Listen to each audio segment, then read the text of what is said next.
Radio Silence by OSEMAN. University, Episode 1, Dark Blue. Posted by University. 109,982 views. In distress. Stuck in University. Send help. Hello. I hope somebody is listening. I'm sending out this call via radio signal, long outdated I know, but perhaps one of the few methods of communication the city has forgotten to monitor, in a dark and desperate cry for help. Things in University are not what they seem.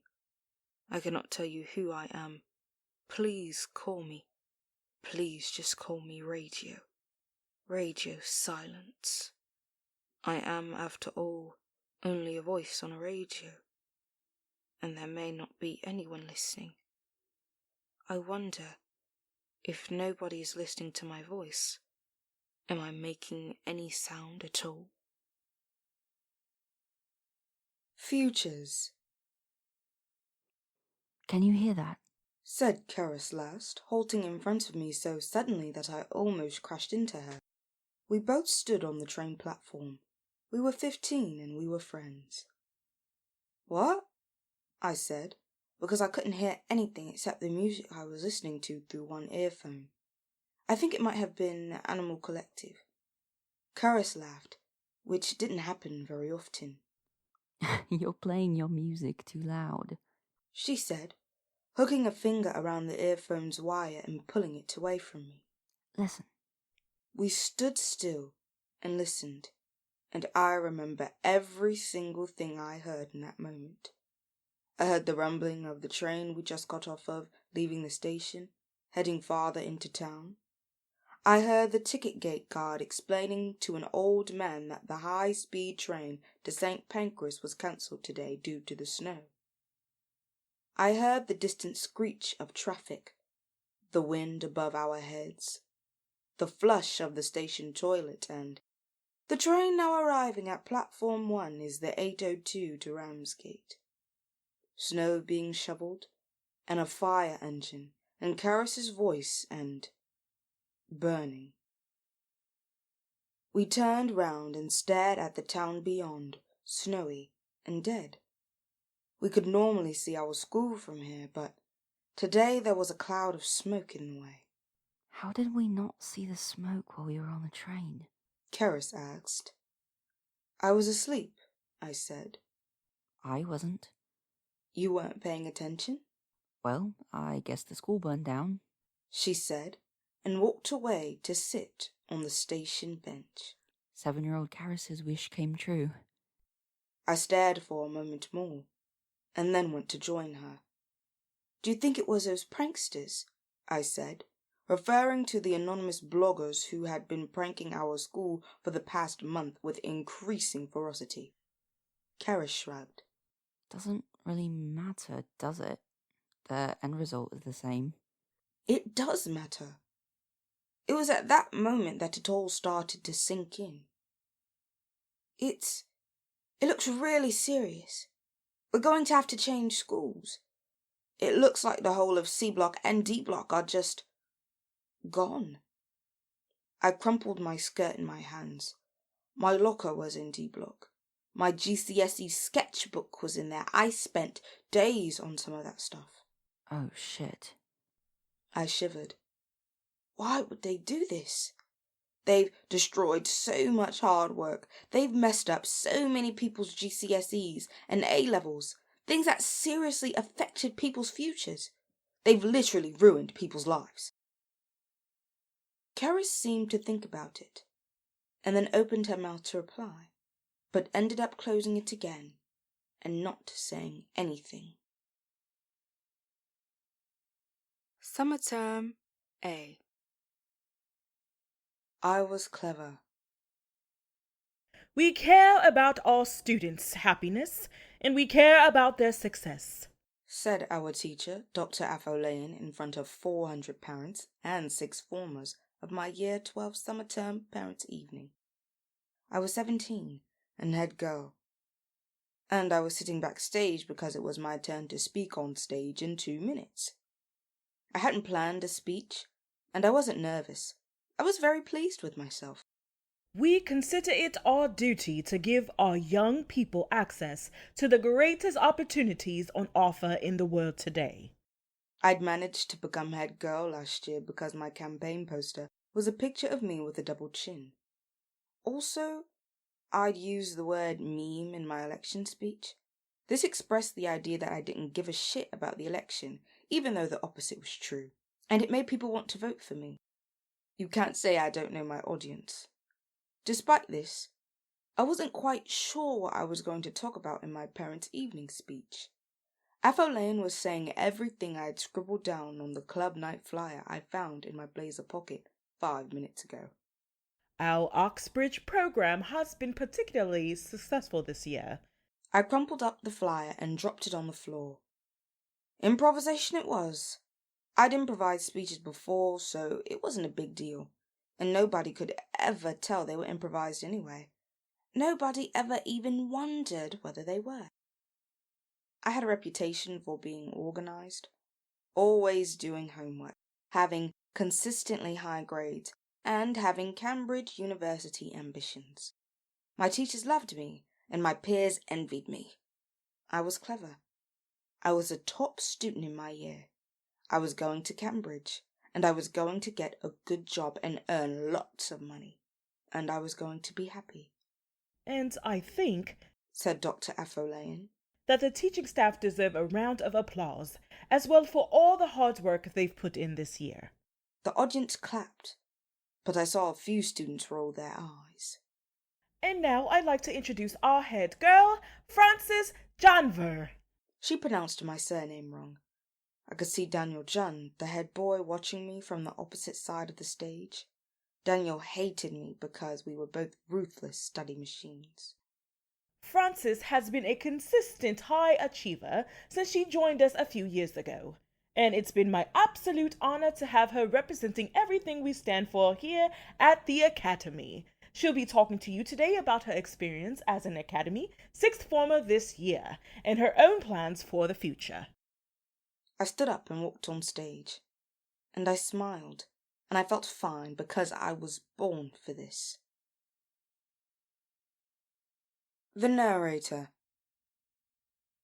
You're not going to improvise again, are you, Frances? Asked Mum 15 minutes previously. Last time you ended your speech by giving everyone a thumbs up. She'd been standing with me in the corridor outside the stage entrance. My mum always loved Parents' Evening, mostly because she loves the brief, confused stares people make when she introduces herself as my mother. These occur because I'm mixed race and she's white. And for some reason most people think I'm Spanish because I did Spanish GCSE last year with a private tutor. She also loved listening to teachers telling her over and over again what an excellent person I was. I waved the club flyer at her. Excuse me, I'm extremely prepared. Mum plucked it out of my hand and scanned it. There are literally 3 bullet points on this. One of them says mention the internet. That's all I need. I'm well practiced in the art of bullshitting. Oh, I know you are. Mum handed me back the flyer and leaned against the wall. We could just do without another incident where you spend 3 minutes talking about Game of Thrones. You're never going to let me live that down, are you? No. I shrugged. I've got all the main points covered. I'm clever, I'm going to university, blah, blah, blah. Grades, success, happiness. I'm fine. Sometimes I felt like that was all I ever talked about. Being clever was. After all, it was my primary source of self-esteem. I'm a very sad person, in all senses of the word. But at least I was going to get into university. Mum raised an eyebrow at me. You're making me nervous. I tried to stop thinking about it and instead thought about my evening plans. That evening, I was going to get home, and I was going to make a coffee and have a slice of cake, and I was going to go upstairs and sit on my bed and listen to the latest episode of University. University was a YouTube podcast show about a suit-wearing student detective looking for a way to escape a sci-fi monster-invested university. Nobody knew who made the podcast, but it was the voice of the narrator that got me addicted to the show. It has a kind of softness. It makes you want to fall asleep, in the least weird way possible. It's a bit like someone stroking your hair. That's what I was going to do when I got home. You sure you're going to be okay? Mum asked, looking down at me. She always asked me that before I had to do public speaking, which was frequently. I'm going to be okay. She untwisted my blazer collar and tapped my silver-haired gold badge with one finger. She asked me. Remind me why you wanted to be head girl. And I said, because I'm great at it. But I was thinking, because universities love it. Dying, but in a good way. I said my piece and got off stage and checked my phone, because I hadn't checked it all afternoon. And that's when I saw it. I saw the Twitter message that was about to change my life, possibly forever. I made a startled coughing noise, sank into a plastic chair, and grabbed head boy Daniel John's arm so hard that he hissed. Ow! What? Something monumental has happened to me on Twitter.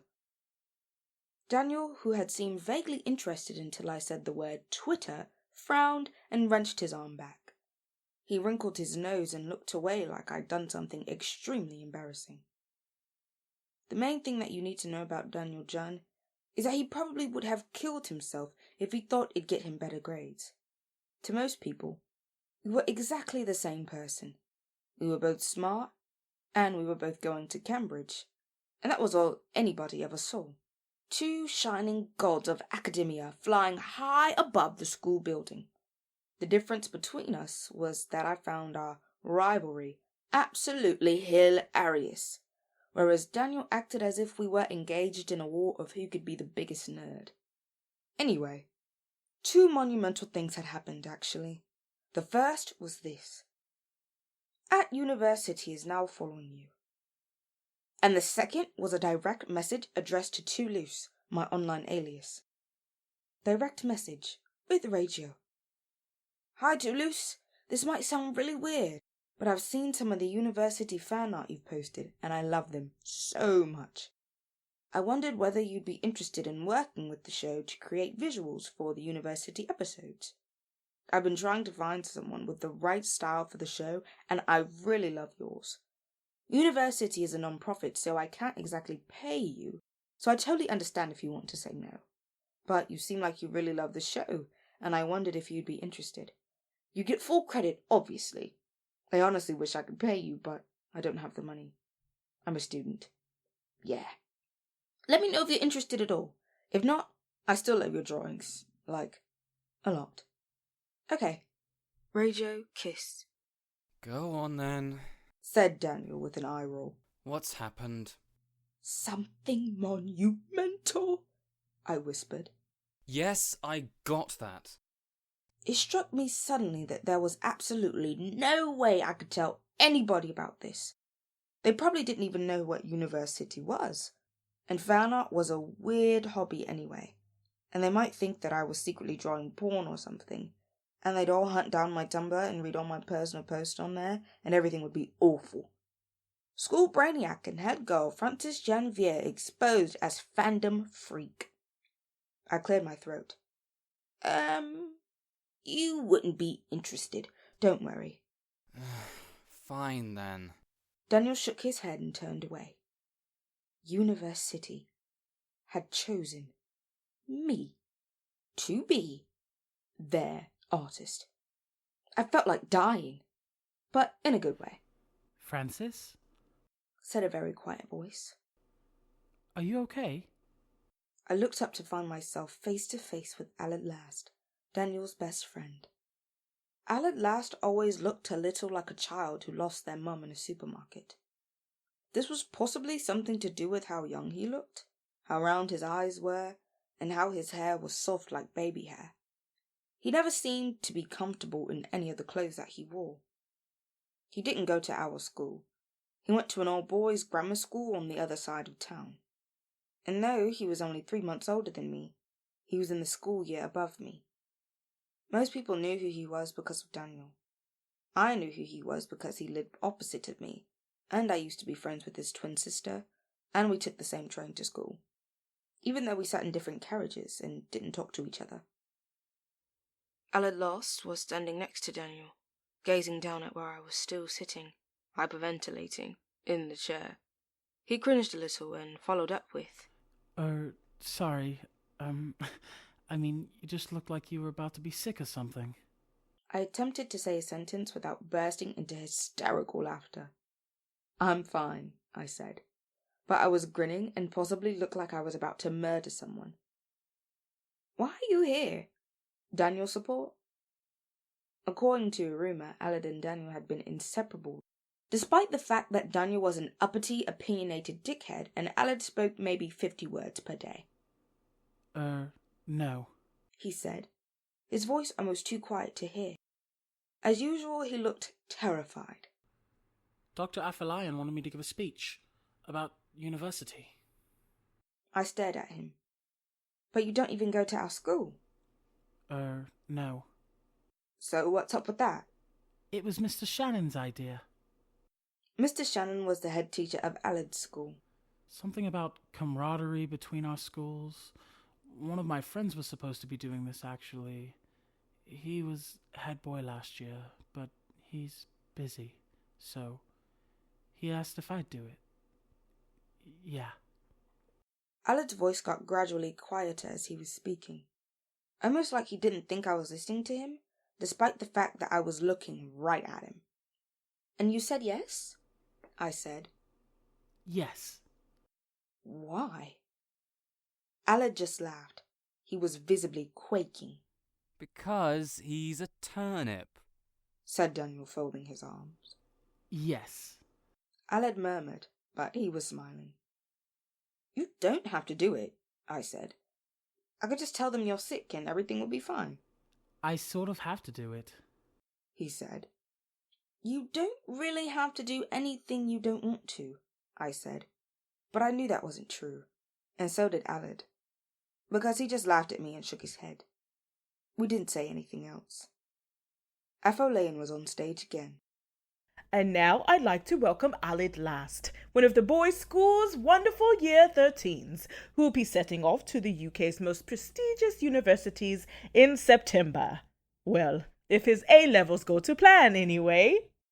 All the parents laughed at this. Daniel and Aled and I did not. Afolayan and the parents started to clap as Aled walked onto the stage. He approached the microphone. I'd done it 1,000 times and I always got that little stomach flip beforehand. But watching Aled do it then was somehow 3 billion times worse. I hadn't really spoken to Aled properly before. He got the same train to school as me, but he sat in a different carriage. I knew next to nothing about him. Hi. Yeah. He said. His voice sounded like he'd just stopped crying. I didn't realize he was this shy, I whispered at Daniel, but Daniel didn't say anything. So last year, I, had an interview. Daniel and I watched him struggle through his speech. Daniel, a practiced public speaker like myself, occasionally shook his head. At one point he said, I should have said no, for fuck's sake.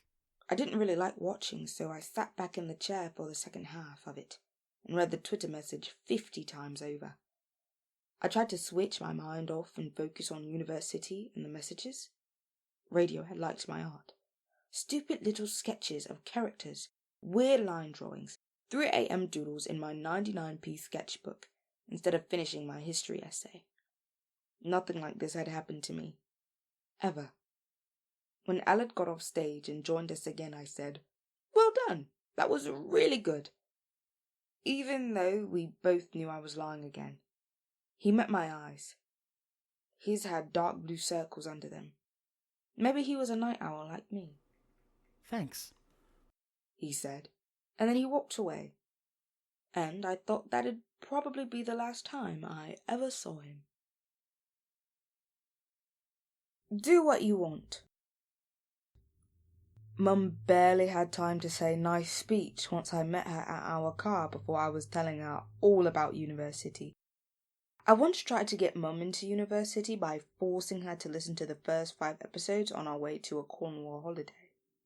But Mum's conclusion was, I don't really get it. Is it supposed to be funny or scary? Wait, is radio silence a girl or a boy? Or neither? Why do they never go to their university lectures?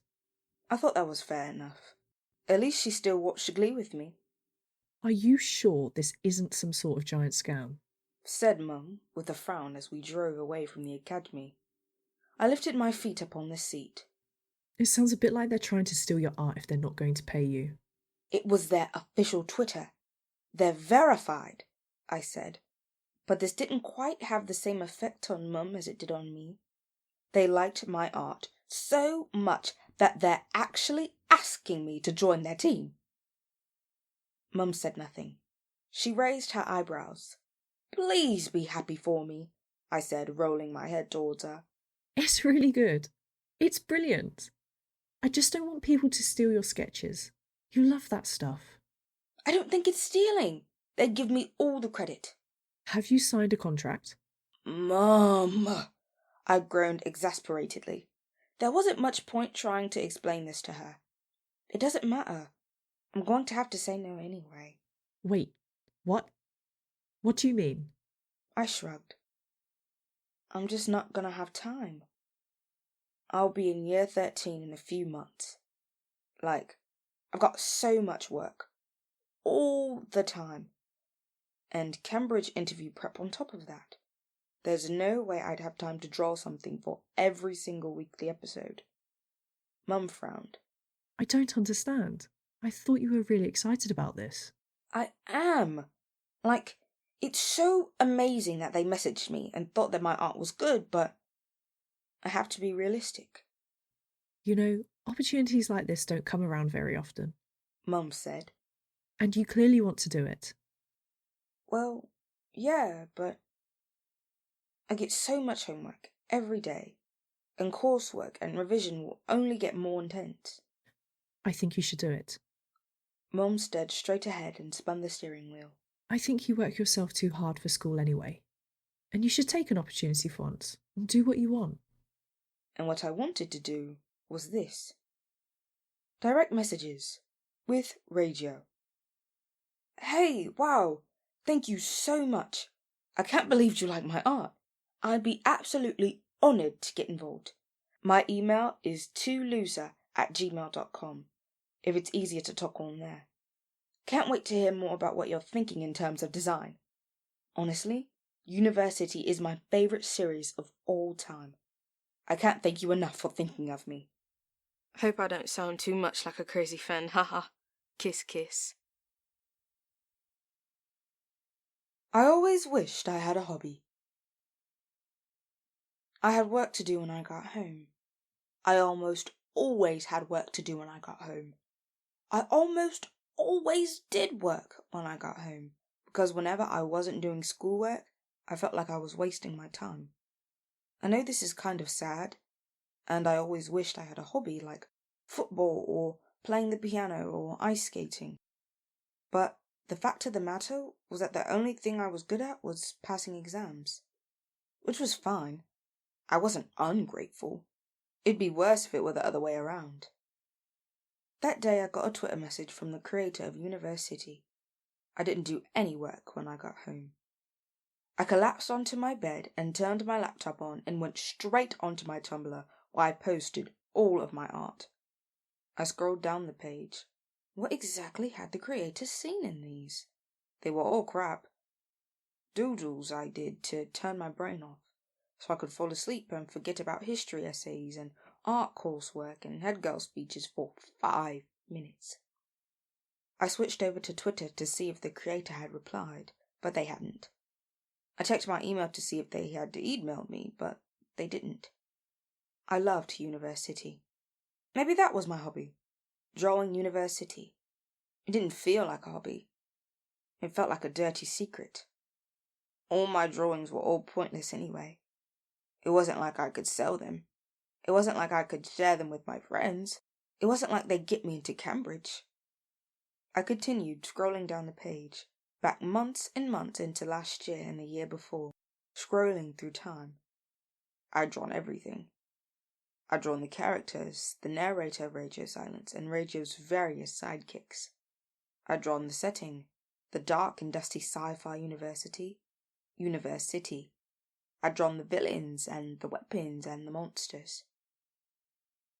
Radio's lunar bike and Radio's suits. I'd drawn the dark blue building and the lonely road, and even February Friday. I'd drawn everything, really. Why did I do this? Why am I like this? It was the only thing I enjoyed, really. The only thing I had apart from my grades. No. Wait. That would be really sad. And weird. It just helped me sleep. Maybe. I don't know. I shut my laptop and went downstairs to get some food and tried to stop thinking about it. A normal teenage girl. Right then, I said, as the car drew up outside Weatherspoons at 9 p.m. several days later. I'm off to drink the alcohols, do lots of the drugs, and have lots of sex. Oh. Mum said, with her half-smile. Well, then my daughter's gone wild. Actually, this is my 100% real personality. I opened the car door and skipped out onto the pavement with a cry of, "Don't worry about me dying." Don't miss the last train. It was the last day of school before study leave, and I was supposed to be going to this club in town, Johnny Richards, with my friends. It was the first time I'd ever been to a club, and I was essentially terrified. But I was on the verge of being so uninvolved with our friendship group that if I hadn't gone, I thought they might stop considering me a main friend, and things would get too awkward for me to deal with on a daily basis. I couldn't imagine what awaited me besides drunk guides in pastel-coloured shirts, and Maya and Raine trying to awkwardly make me dance to Skrillex.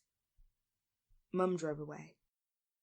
I crossed the street and peered through the door into Spoons. I could see my friends sitting in the far corner, drinking and laughing. They were all lovely people, but they made me nervous. They weren't mean to me or anything. They just saw me in a very particular way. School Francis, head girl, boring, nerdy, study machine. It's not like they were completely wrong, I guess. I went to the bar and asked for double vodka and lemonade. The bartender didn't ask for ID, even though I had a fake one just in case, which was surprising because most of the time I look approximately 13 years old. Then I walked towards my friends, barging through the packs of lads and pre-drinkers. More things that make me nervous. Honestly, I need to start being scared of being a normal teenage girl. What? Blowjobs? Lorraine Sengupta, known to all as Raine, was sitting next to me. Not even worth it, mate. Boys are weak. They don't even want to kiss you afterwards. Maya, the loudest person of the group, and therefore the leader, had her elbow on the table and 3 empty glasses in front of her.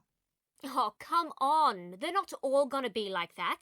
But a lot of them are, so I can't really be asked. Not even worth the effort, TBH. Raine literally said 3 letters. TBH. She didn't seem to do it ironically, and I wasn't sure how I felt about it. This conversation was so irrelevant to me that I had been pretending to text for the past 10 minutes. Radio hadn't yet replied to my Twitter message or emailed me. It had been 4 days. Nah, I don't believe in couples falling asleep in each other's arms, said Raine. They were talking about something else now. I think it's a mass media lie. Oh, hey, Daniel. Maya's voice drew my attention away from my phone. Daniel John and Aled Last were walking past our table. Daniel was wearing a plain grey t-shirt and plain blue jeans. I'd never seen him wear anything patterned in the years I'd known him. Aled looked just as plain. Daniel had picked out his clothes. Daniel glanced down at us and momentarily caught my eye before replying to Maya. Hi. You alright? They struck up a conversation. Aled was silent, standing behind Daniel, and was hunched over, as if he were trying to make himself less visible. I caught his eye too, but he quickly looked away. Raine leaned towards me while Daniel and the others were talking. Who's that white boy? she murmured. Aled last? He goes to the boys' school. Oh, Carys' last twin brother. Yeah. Weren't you friends with her back in the day? I tried to figure out what to say. Sort of, I said. We chatted on the train sometimes. And was probably the person I talked to the most out of the group. She didn't tease me for being a massive nerd like everyone else did.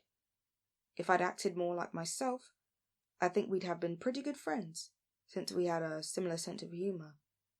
But she could pull off being cool and weird because she wasn't head girl. And she had the right side of her hair shaved, so no one was very surprised when she did something unusual.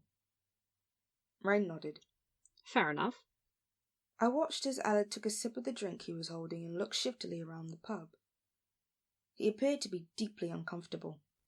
Francis, are you ready for Johnny R's? One of my friends was leaning over the table and looking at me with a shark-like grin. As I said, my friends weren't horrible to me, but they did treat me like I'd had next to no major life experiences and was generally a massive study nerd. Which was true, so fair enough. Yeah, I guess so, I said. A pair of guys walked up to Aled and started talking to him.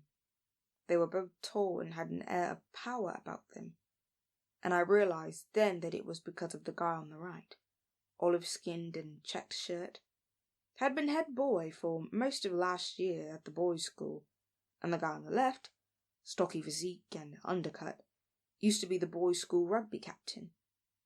I'd seen both of them give presentations when I attended a sixth form open day at the school. Aled smiled at them both.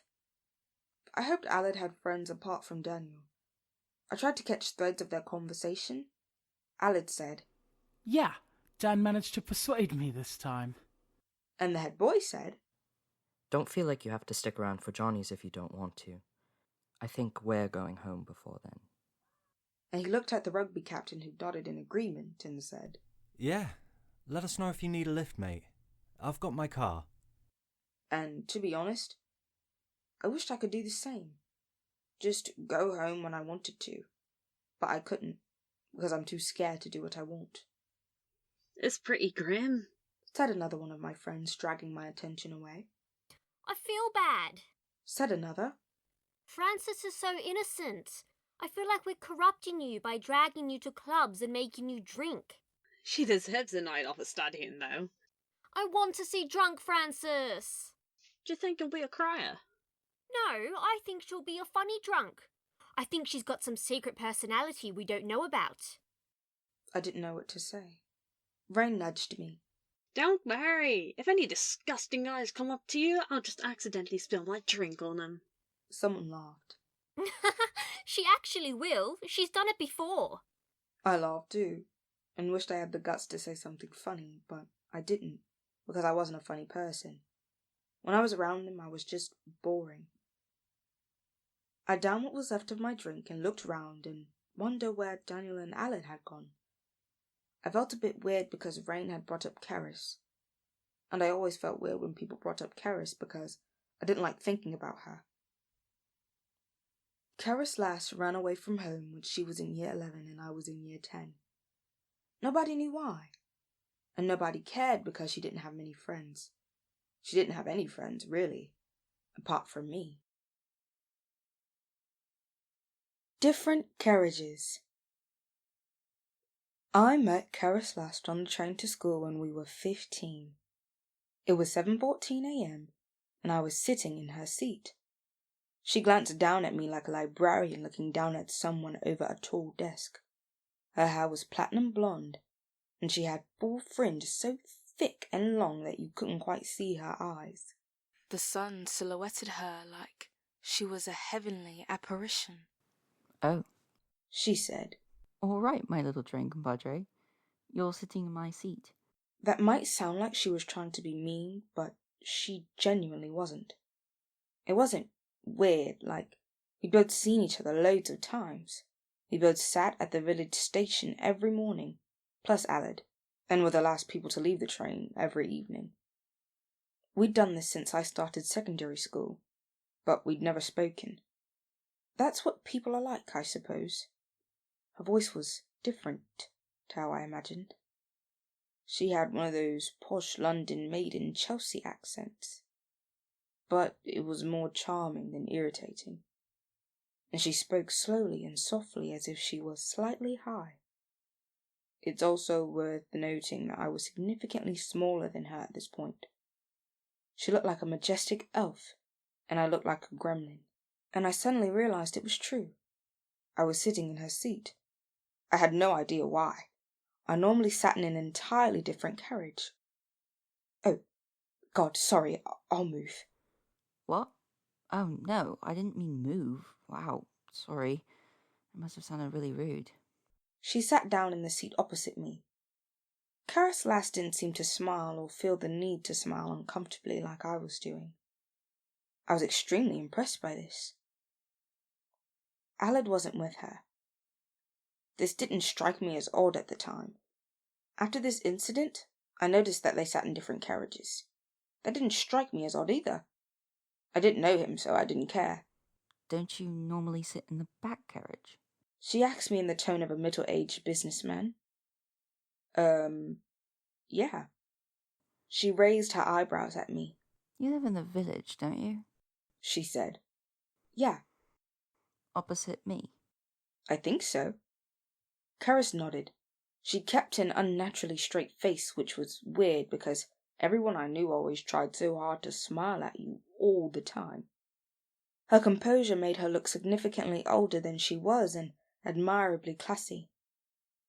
She rested her hands on the table and I noticed that they had tiny burn scars all over them. I like your jumper, she said. I was wearing a jumper that had a computer with a sad face on it underneath my school blazer. I looked down because I'd forgotten what I was wearing. It was early January and it was freezing, which was why I was wearing an extra jumper over my school jumper. This particular jumper was one of the many items of clothing that I bought but never wore around my friends because I thought they'd laugh at me. My personal fashion choices remained at home. Do you? I stammered, wondering if I'd misheard. Carys chuckled. Yes. Thanks, I said, shaking my head slightly. I looked down at my hands and then out the window. The train moved suddenly and we set off out of the village station. So why'd you sit in this carriage today? She said. I looked at her again, properly this time. Until this point she'd only ever been a girl with dyed blonde hair who had sat on the other end of the village train station every morning. But now we were talking and here she was. She was wearing makeup even though she was still in lower school, so it was against the code of conduct. She was large and soft and somehow powerful. How did she manage to be this nice but not smile at all? She looked like she could probably murder someone if she had to. She looked like she always knew exactly what she was doing. Somehow I knew this wouldn't be the only time we would ever talk. God, I didn't have a clue what was going to happen. I don't know, I said. Somebody is listening.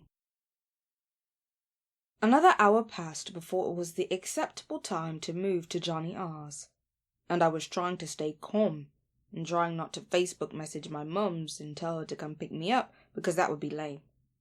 I knew I was lame, but no one else was supposed to know that. We all stood up and headed over to Johnny R's. I was feeling a bit lightheaded and like I wasn't really controlling my legs, but I still heard Raine say, "This is nice," and point at my top, which was just a very plain chiffon shirt that I picked out because it looked like something Maya would wear. I almost completely forgot about Aled. But then, as we were walking down the street, my phone started to ring. I took it out of my pocket and looked at the screen. Daniel John was calling me. Daniel John had my number only because, being head boy and head girl, we ran lots of school events together. He never called me, and only texted me 4 or 5 times with mundane school event related things such as, "Are you setting up the cake stand or am I?" and "You collect tickets at the door and I'll direct people from the school gate." This added to the fact that Daniel disliked me meant that I had no idea why he was calling me. But I was drunk, so I answered the phone. Hello? Hello? Daniel? Hello? Shut up! Shut up! Hello? Daniel, why are you calling me? Daniel? I looked at my phone. Okay, I said out loud, but nobody heard me. A group of lads barged past me. My foot slid off the curb and I was walking in the road. I didn't want to be here. I needed to be doing work, revising essay questions, writing up some maths notes, reading my message from radio, drawing some sketch ideas for the videos. I had a mountain of stuff to do, and being here was, to be honest, a complete waste of my time. My phone rang again. Daniel, I swear to God. Francis? Is this Francis? Aled? Francis! I barely knew Aled. I'd barely spoken to him before this week. Why? What? Why are you calling me? Oh, Dan tried to prank call you, I think. I don't think it worked. Okay. Where are you? Is Daniel with you? Oh, we're at Johnny's. That's so weird. I don't even know who Johnny is. Dan's... Are you okay? I'm fine. Sorry. Daniel called you again and then he gave me the phone. I don't really know what happened. I don't know why I'm talking to you. I walked a bit faster so I didn't lose my friends completely. Aled, if Daniel's with you, then I'm just gonna go. Yeah. Sorry. Yeah. I felt pretty bad for him. I didn't get why he was friends with Daniel. I wondered whether Daniel bossed him around at all. Daniel bossed a lot of people around. It's okay. I don't really like it here. I frowned. Francis? Yeah? I don't really like it here. Where? Do you like it here? Where? There was silence for a moment. Well, silence except for the tiny dance music and the voices and laughter. Aled, please just tell me whether Daniel is there so I can continue with my evening and not worry about you. I don't know where Daniel is. Do you want me to come and take you home or something? Hey, you know, it sounds like you're on the radio. My mind went instantly to university and radio silence. God, you're so drunk. Hello. I hope somebody is listening. He hung up. I felt my stomach drop at his final words. Hello. I hope somebody is listening, I said under my breath. Words I'd spent the last 2 years listening to over and over. Words I'd sketched again and again inside speech bubbles and on my bedroom wall. Words I'd heard in a male voice and a female voice changing every few weeks, always in that classic World War II old-time radio accent. The opening line of every university episode. Hello. I hope somebody is listening. Made it. The bouncer at the door didn't question the driver's license I presented to him, which belonged to Raine's older sister, Rita. Despite the fact that Rita is Indian and has cropped straight hair, I wasn't quite sure how anyone could mistake an Indian girl for a British Ethiopian girl, but there it is. Johnny's entry was free as it was before 11 p.m, which was good news for me because I hate spending money on things I don't actually want to do. I followed my friends inside. It was exactly what I expected. Drunk people, flashing lights, loud music, clichés. Mate, you come for more drinks? Raine shouted at me from 15 centimeters away. I shook my head, feeling a bit sick. Maya heard me and laughed. Francis, bless your heart. Come on, just one more little shot. I think I'm gonna go to the loo, actually.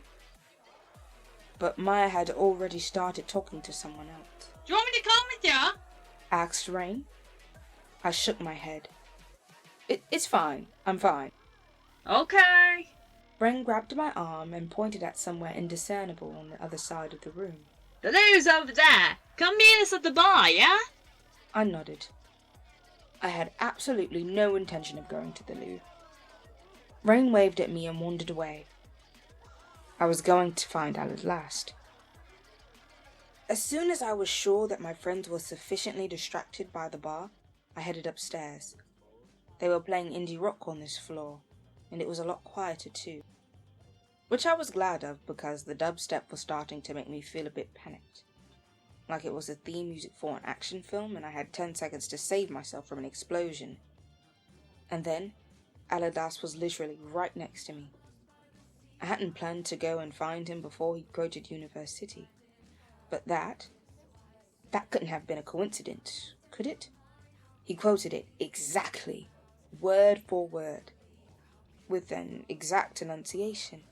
The hiss of the S in somebody, and the slight gap between list and enning, and the smile after the second full stop. Did he listen to it too? I'd never met anyone who'd ever heard of it. It was quite amazing that Aled hadn't been chucked out of the club, because he'd passed out or he was asleep. He was sat on the floor anyway, leaning against the wall in a way that made it obvious that someone had put him there. Probably Daniel, which was surprising since Daniel was usually kind of protective over Aled, or so I'd heard. Maybe it was the other way round. I crouched down in front of him. The wall he was leaning against was all wet from condensation in the room. I shook him by the arm and shouted over the music. Aled! I shook him again. He looked nice asleep, the club lights flashing red and orange over his face. He looked like a child. Don't be dead. That would really ruin my day. He jerked awake, flying forwards off the wall and headbutting me square in the forehead. It hurt so much that I couldn't even say anything except a soft motherfuck, a single tear emerging from the corner of my left eye. While I was curling myself into a ball to try to minimize the pain, Aled shouted, Francis Janvier! And pronounced my surname correctly. He continued, Did I just hit you in the face? Hit is an understatement, I shouted back, uncurling myself. I thought he would laugh, but his eyes were all wide and he was quite clearly still drunk, and he said, Oh my god, I'm so sorry. And then, because he was drunk, he just brought his hand up to my forehead and gave it a little pat like he was trying to magic the pain away. I'm so sorry, he said again, his expression genuinely concerned. Are you crying? Oh, wow. I sound like Wendy from Peter Pan. His eyes unfocused momentarily before looking at me again. Girl, why are you crying? I'm not, I said. All on the inside, maybe. That's when he started to laugh. There was something about it that made me want to laugh as well, so that's what I did. He rolled his head back against the wall and brought his hand up to cover his mouth while he laughed. He was so drunk, and my head was pulsating, and the place was disgusting. But just for a few seconds, everything was absolutely hilarious. Once he'd finished, he'd grabbed my denim jacket and used my shoulder to push himself off the ground. He instantly slapped a hand against the wall to stop himself falling over. I stood up too, not quite sure what I was supposed to do now. I didn't even know Aled got like this. Then again, it's not like I knew much about him anyway. It's not like I had a reason to care. Have you seen Dan? He asked me, his hand flopping back onto my shoulder and leaning in, squinting. Who's... Oh, Daniel. Everybody I knew called him Daniel. No, sorry. Oh. He looked down at his shoes, and he seemed very much like a child again, his longish hair more appropriate for a 14-year-old, his jeans and his jumper just looking kind of odd on him. He just looked so... I didn't know what it was, and I wanted to ask him about university. Let's go outside for a sec, I said, but I didn't think Aled heard me. I put my arm round his shoulder and started pulling him through the crowd, through the low bass and the sweat, through the people and towards the stairs. Aled! I halted in my tracks, Aled resting most of his weight against me, and turned to face the voice. Daniel was barging through the dancers to get to us, a full cup of water in one hand. Oh. He said, looking at me like I was a pile of dirty plates. I didn't know you were out tonight. What was his damage? You literally called me on the phone, Daniel. I called you because Aled said he wanted to talk to you. Aled said you were trying to prank call me. Why would I do that? I'm not 12. Well, why would Aled want to talk to me? I don't even know him. Why the hell would I know? Because you're his best friend and you've been hanging out with him tonight? Daniel didn't say anything to that.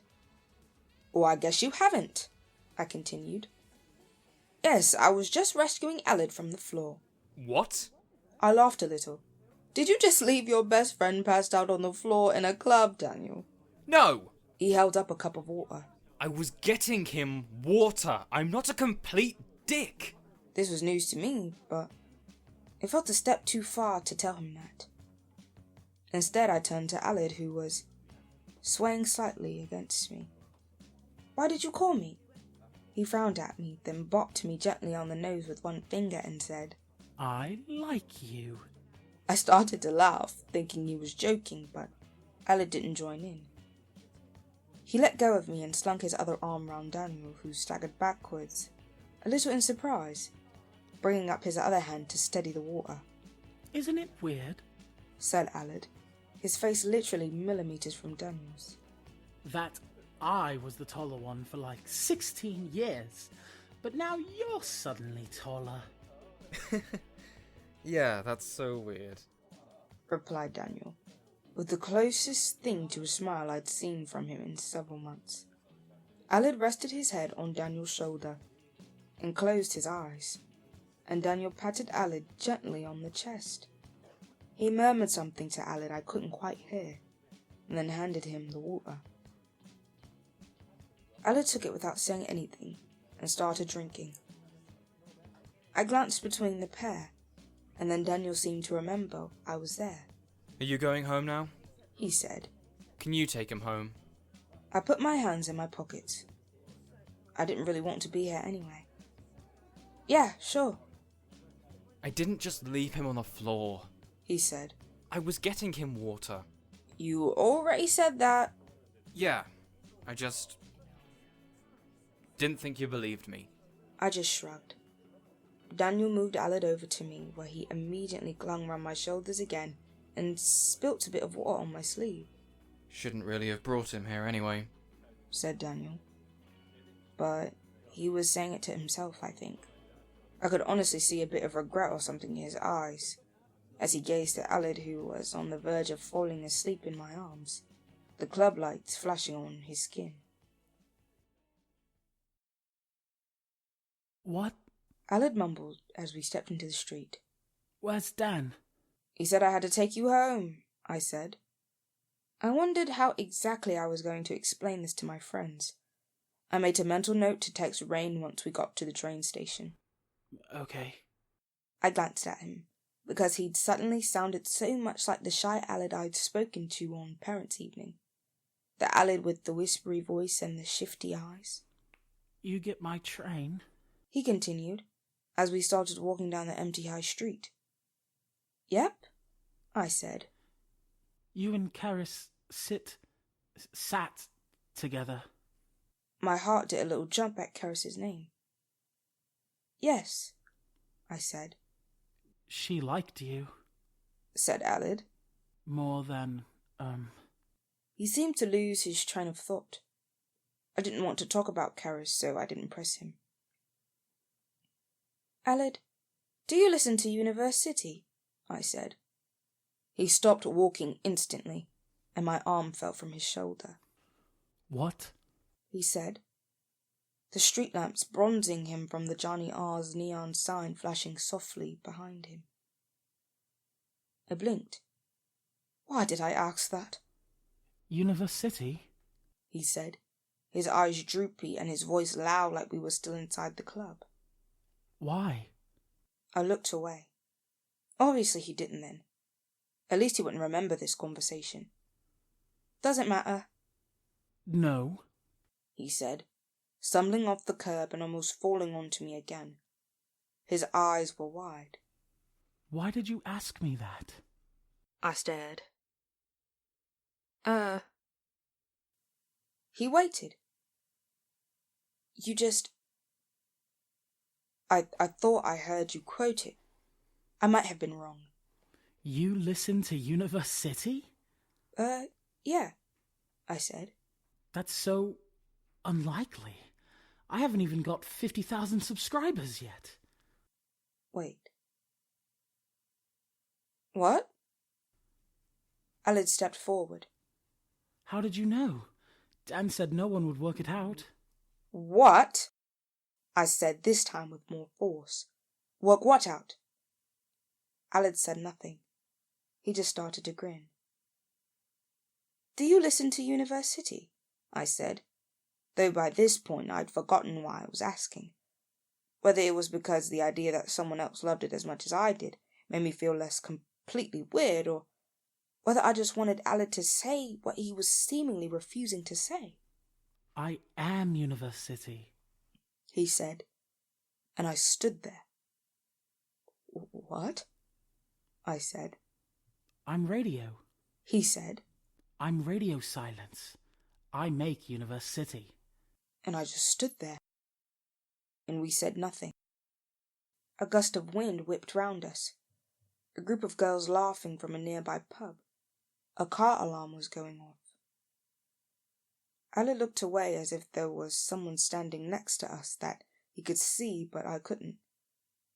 Then he looked back, put a hand on my shoulder, leaned in and asked, quite genuinely, Are you all right? It's... But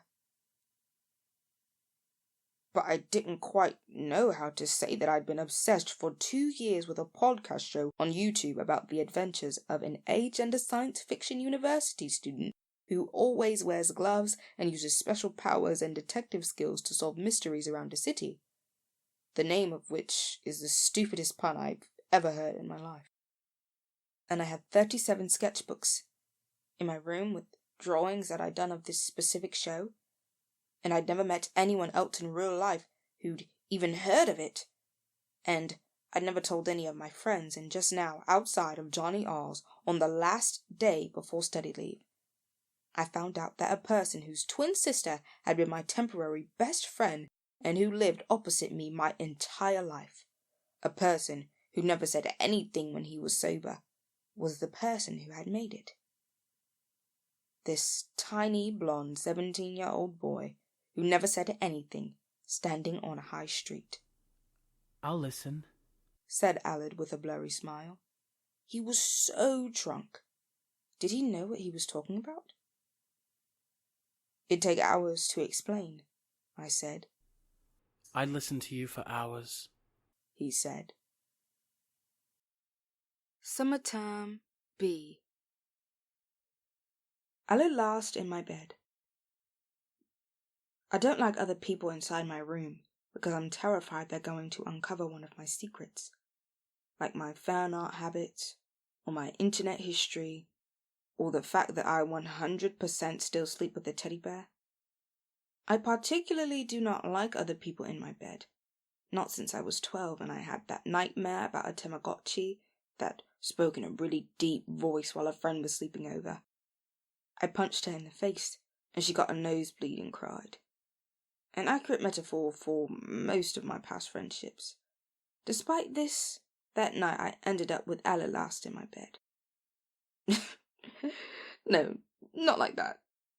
When Aled and I got off the train, or in Aled's case, fell off the train, and walked down the stone steps that join the station to our countryside village, Aled announced that Daniel John had his keys, because Daniel was wearing his jacket, which had his keys inside them, and he couldn't wake his mum because she would literally chop his head off. The way he said it was pretty convincing, and his mum, one of the academy's parent governors, so for a few seconds I actually believed him. I've always found Aled's mum intimidating. Like, with one word she could probably shatter my self-esteem and feed it to her dog. Not that that's very hard. Anyway, yeah, so I was like, "What, do you want to sleep at mine or something?" Obviously joking. But then he leaned all his weight on my shoulder and was like, "Well..." And I let out this laugh like I'd seen this coming from the moment Aled had crouched down in the middle of the road. So I said, Fine.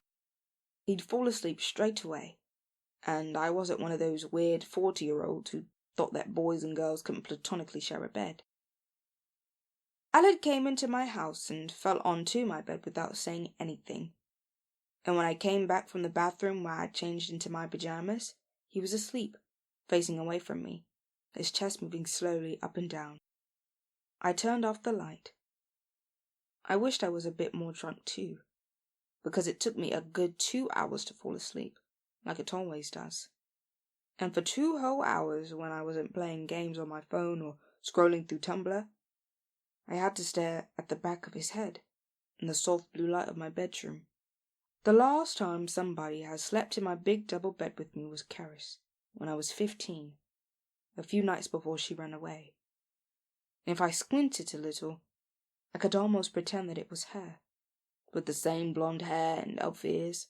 But when I opened my eyes again, it was quite clearly Aled and not Carys who was in my bed. For some reason I found that kind of reassuring. I don't know. Aled needed to cut his hair, and his jumper, I suddenly realised, belonged to Daniel. I know, right? I woke up first, at 11ish. Aled didn't seem to have moved for the entire night, so I checked quickly to see whether he died. He hadn't. Before getting out of bed, I briefly went over last night's decisions. They all seemed to match up to my expectations of myself. Pushover. We'll put self in awkward positions to guarantee the safety of people I barely know. We'll ask awkward questions and deeply regret them later.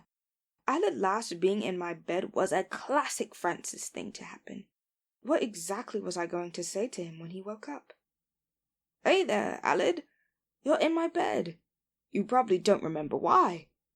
I promise I didn't bring you here by force. By the way, you know that weird podcast thing you make for YouTube? Yeah, basically I've been obsessed with it for years." I immediately went downstairs.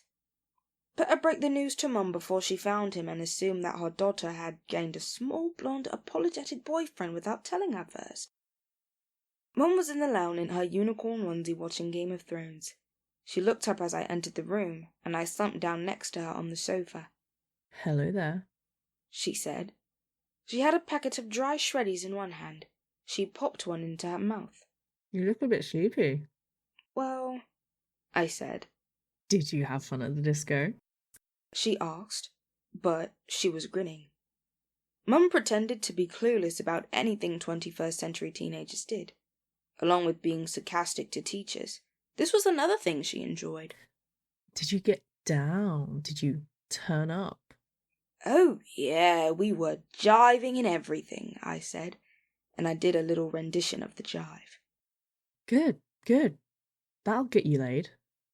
I laughed loudly, mostly at the idea of me ever getting laid in any situation ever. But then, with exaggerated slowness, she pressed pause on the TV remote, cast aside the pack of shreddies, and stared into my eyes, linking her fingers together on her lap, as a head teacher might do over the desk. "Speaking of which," she continued, "I was just wondering who exactly the lovely young chap sleeping in your bed is." "Oh, okay." "Yeah, I said with a laugh. Yes, that lovely young chap. I came into your room to get some washing, and there he was. Mum spread out her hands as if reliving the scene. At first, I thought he was some sort of giant teddy bear, or one of those Japanese cartoon pillows that you were showing me on the internet. Yeah, no, he's a real boy. He was wearing clothes, so I'm assuming there wasn't any hanky-panky. Mum, even when you use the phrase hanky-panky ironically, it still makes me want to plug my ears with super glue. Mum didn't say anything for a moment, and neither did I. And then we both heard a loud crash come from upstairs. It's Alad, I said. Carys' twin brother? Your friend's brother? Mum cackled. Wow, we're turning into a bit of a romantic comedy here, aren't we? It was funny, but I didn't laugh, and Mum's expression turned serious. What's going on, Francis? I thought you were going to stay out later with your friends. God knows you deserve some kind of end-of-term celebration before you get stuck into your exam revision. She looked at me sympathetically. Mum had always thought I cared too much about schoolwork. Mum was genuinely the opposite of what you'd expect any normal parent to be, but somehow she managed to be amazing anyway. Alad was drunk, so I had to take him home. He forgot his keys, and his mum's a bit of a dickhead, apparently. Oh yes, Carol asked. Mum pursed her lips. She gazed off, reliving a memory. She always tries to talk to me at the post office. Another thump sounded from my room. Mum frowned and looked up. You haven't seriously wounded him, have you? I think I'd better go check on him. Yeah, go and check on your man. He's probably clambering out the window. Come on now, Mother. My romantic partners wouldn't ever want to clamber out of the window. She smiled that warm smile of hers that always made me think she knew something I didn't. I stood up to leave. Don't let him escape, said Mum. It could be your only chance at securing a spouse. Then I remembered the other thing that Mum should probably know about. Oh, by the way, I said, turning into the doorway. You know University? Mum's laugh dropped and turned into an expression of confusion. Yes? Yeah, so Alad made it. I realized then that Alad probably wasn't going to remember having told me that he was a creator of University. Great. Another awkward situation I was going to have to deal with. What? Said Mum. What do you mean? He sent me that Twitter message. He's the creator of University. I found out yesterday. Mum just stared. Yeah, I said. I know, right? Weird. I walked back to my room to find Alad crouching next to the bed, holding a coat hanger like it was a machete. As I entered, he spun round to face me, his eyes all wide and his hair, too long, sticking out in all directions from where he'd slept. I guess he looked sort of, well, petrified. Fair enough. It took me a few seconds to decide what to say. Were you planning to decapitate me with a coat hanger? He blinked twice, and then lowered his weapon and stood up straight, his terror subsiding a little. I gave him a once-over.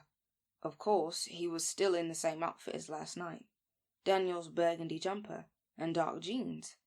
But for the first time I noticed that he was wearing these really excellent lime green plimsolls with fluorescent purple laces, and I guess I wanted to ask him where he got them. Oh, Francis Janvier, he said, and he still pronounced my surname correctly. Then he let a long breath out and sat down on my bed. It was like I was seeing an entirely different person. Now that I knew he was the creator, the voice of radio silence, he didn't even look like Alad anymore. Not the Alad I knew. Not Daniel John's silent chateau. Not the boy who didn't even seem to have a personality at all.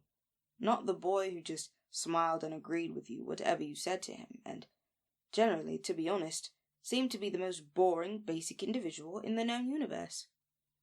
He was radio silent. He'd been making a YouTube show for over 2 years.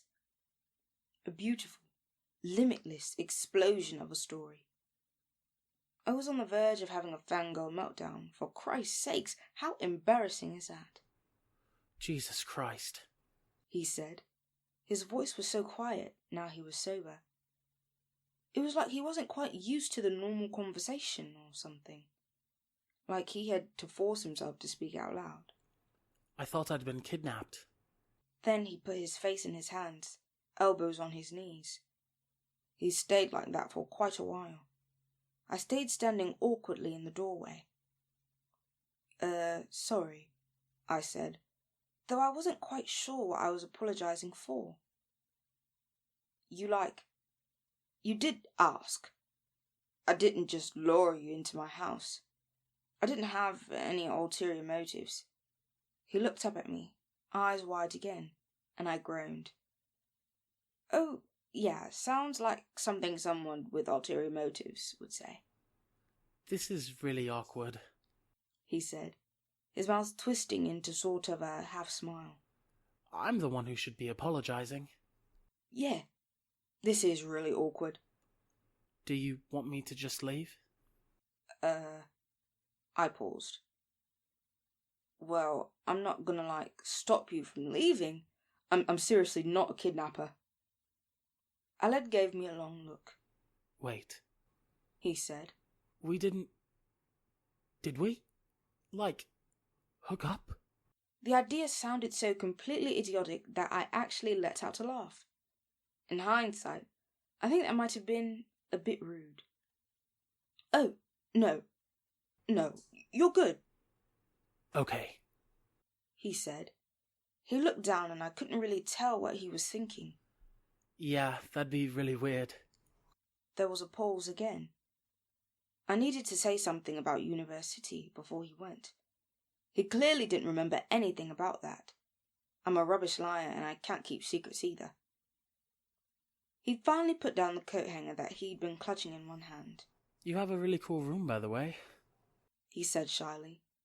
He nodded towards my Welcome to Night Vale poster. I love Welcome to Night Vale. Of course he did. Welcome to Night Vale was just another internet podcast show that I adored, just like I did University. I preferred University, though. I liked the characters more. I didn't know you were into stuff like that, he continued. Oh.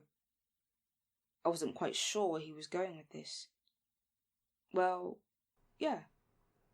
I just thought you liked studying and, being head girl, and, yeah.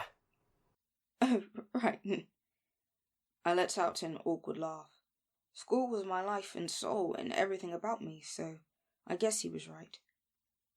Well, yeah. My grades are pretty important, and being head girl and stuff. I'm applying to Cambridge, so I have to study quite a lot, so, yeah. He watched me as I spoke, nodding slowly, and said, Ah, yeah, fair enough. But it didn't sound like he cared half as much about that as he had about my Welcome to Night Vale poster. He then realized he was staring, so he looked down and said, Sorry, I'm making this even weirder. He stood up, flattening his hair with one hand. I'll just leave. It's not like we're going to see each other much anymore. What? Because I've left school and stuff. Oh. We just stared at each other. It was so awkward. My pajama bottoms had Teenage Mutant Ninja Turtles on them. You told me you make University, I said so quickly that I was immediately scared he hadn't heard me.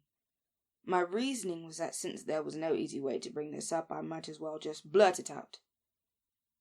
This is how I get through most of my life.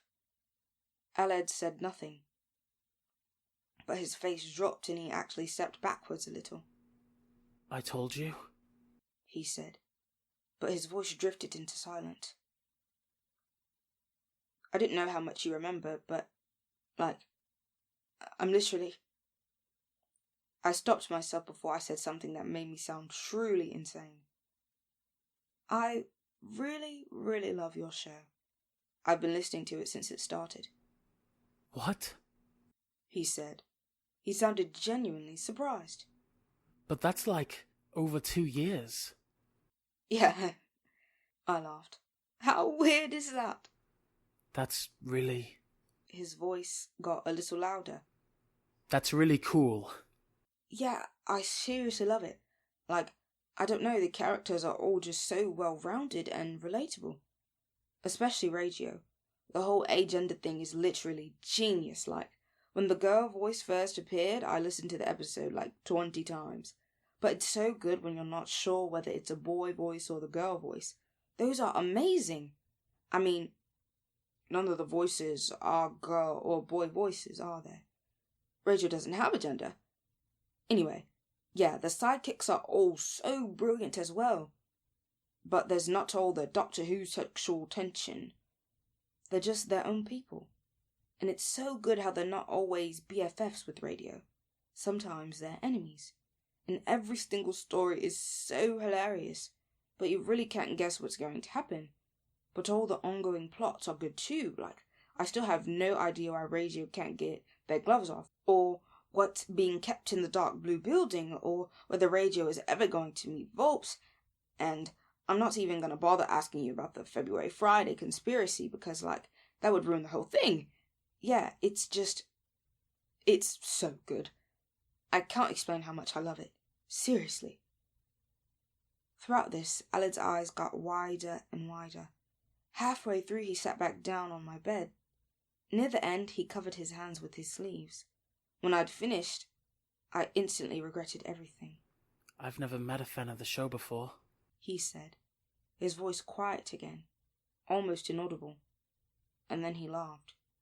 He brought his hand up to cover his mouth like he had last night, and I wondered, not for the first time, why he did that. I glanced to one side. Also, I continued, thinking that was when I was going to tell him that I was Toulouse, the fan artist that he contacted on Twitter. It flashed through my head. Me telling him freaking out, me showing him my 37 sketchbooks, him freaking out even more, him calling me weird, him running away, me never seeing him again. I shook my head. I forgot what I was going to say. Aled lowered his hand. Okay. You should have seen my face yesterday when you told me, I said with a forced laugh. He smiled, but he looked nervous. I looked down.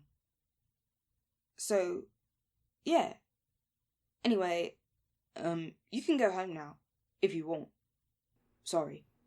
Don't apologize, he said in that whispery voice. It took quite a lot of effort not to say sorry for saying sorry. He stood up, but didn't go to walk out of the door. He looked like he wanted to say something, but didn't know which words to choose. Or, I could get you some breakfast, if you want. No pressure, you don't have to. I'd feel bad, he said. But he was smiling faintly, and for the first time I felt like I knew what he was thinking. It's fine, people don't come around my house very often, so, it's nice. I realized how sad I sounded as soon as I said it. Okay, he said. If you don't mind. Cool. He glanced around my room one last time. I saw him spot my desk and the messy worksheets and revision notes scattered everywhere, including on the floor. He looked at my bookshelves, which had a mix of classical literature I was planning to read for my Cambridge interview and some DVDs on them, including the entire Studio Ghibli collection Mum got me for my 16th birthday. He looked outside my window towards his house. I didn't know which window of his house belonged to him. I never told anyone about university, he said, glancing back at me. I thought they'd think I was weird. There were 100 things I could have said in reply to that, but I just said, same. And then we were silent again. I think we were just trying to absorb what was happening, To this day, I have no idea whether he was particularly happy about this revelation. Sometimes I think maybe everything would have been better if I'd never told him that I knew. Other times I think it's the best thing I'd ever said in my whole life. "So, breakfast?" I said, because there was no way this conversation, this meeting, this stupidly extreme coincidence was ending here. Yeah, okay, he said, and though his voice was still all quiet and shy, he really sounded like he did want to stay, just so he could talk to me for a bit longer.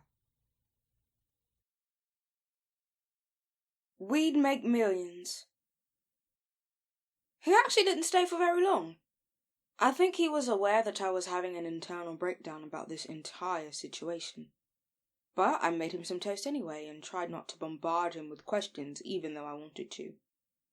After I'd asked who knew about university, only Daniel, and why he started making it, he was bored. And how he did all the voice effects, editing software, I thought I'd better try to calm down. So I just got myself some cereal and sat opposite him at the breakfast bar. It was May, not quite summer, but the morning sun was burning into my eyes through the kitchen window. We talked about the classic stuff like school and study leave and how much revision we'd each done. We'd both done our art exams, but he still had English Lit, History and Math. And I still had English Lit, History and Politics. He was predicted all A stars, which was unsurprising for someone who'd gotten into one of the top universities in the country. And he said that for some reason he wasn't really very stressed about his exams. I did not mention that I was so stressed that I was losing more hair in the shower than I should have been. At one point, he asked if I had any painkillers, and I suddenly noticed that his eyes were pretty bloodshot and watery, and he hadn't really eaten much of the toast. I've always been able to remember what he looked like on that first day at my breakfast bar. In the sunlight, his hair and his skin looked almost the same colour. "Do you go out a lot?" I asked, handing over some paracetamol and a glass of water. No, he said. Then he laughed a little. I don't really like going out, to be honest.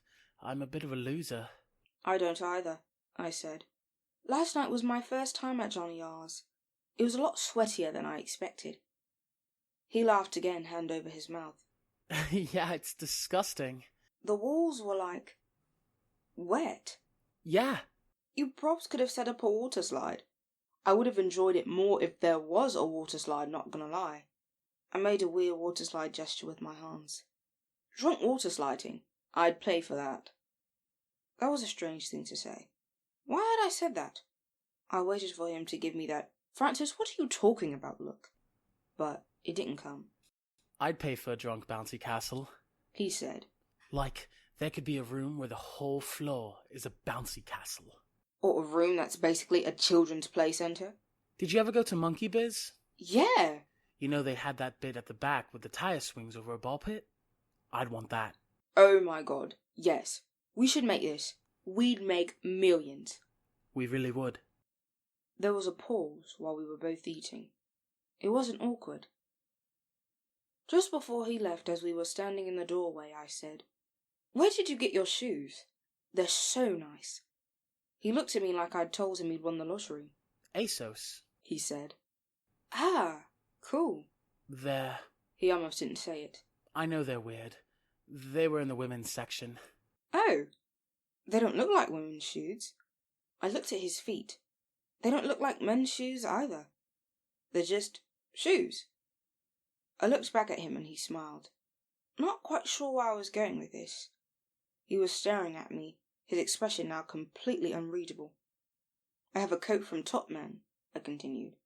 "And I tell you what, the men's section of Primark is the best for Christmas jumpers." He pulled his sleeves over his hands. Thank you for what you said about University, he said, not quite looking me in the eye. That really, means a lot to me.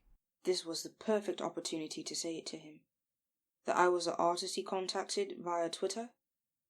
But I didn't know him. I didn't know how he would react. I thought he was the coolest person I'd ever met. But that didn't mean I trusted him. It's fine, I said. Once he'd waved goodbye and walked off down our driveway, the thought hit me that this was probably the longest conversation I'd had with someone my age for at least a few weeks. I thought maybe we could be friends now. But then again, maybe that was a bit weird. I went back up to my room, and I could see my sketchbooks peeking out from underneath my bed, and I thought, if only he knew.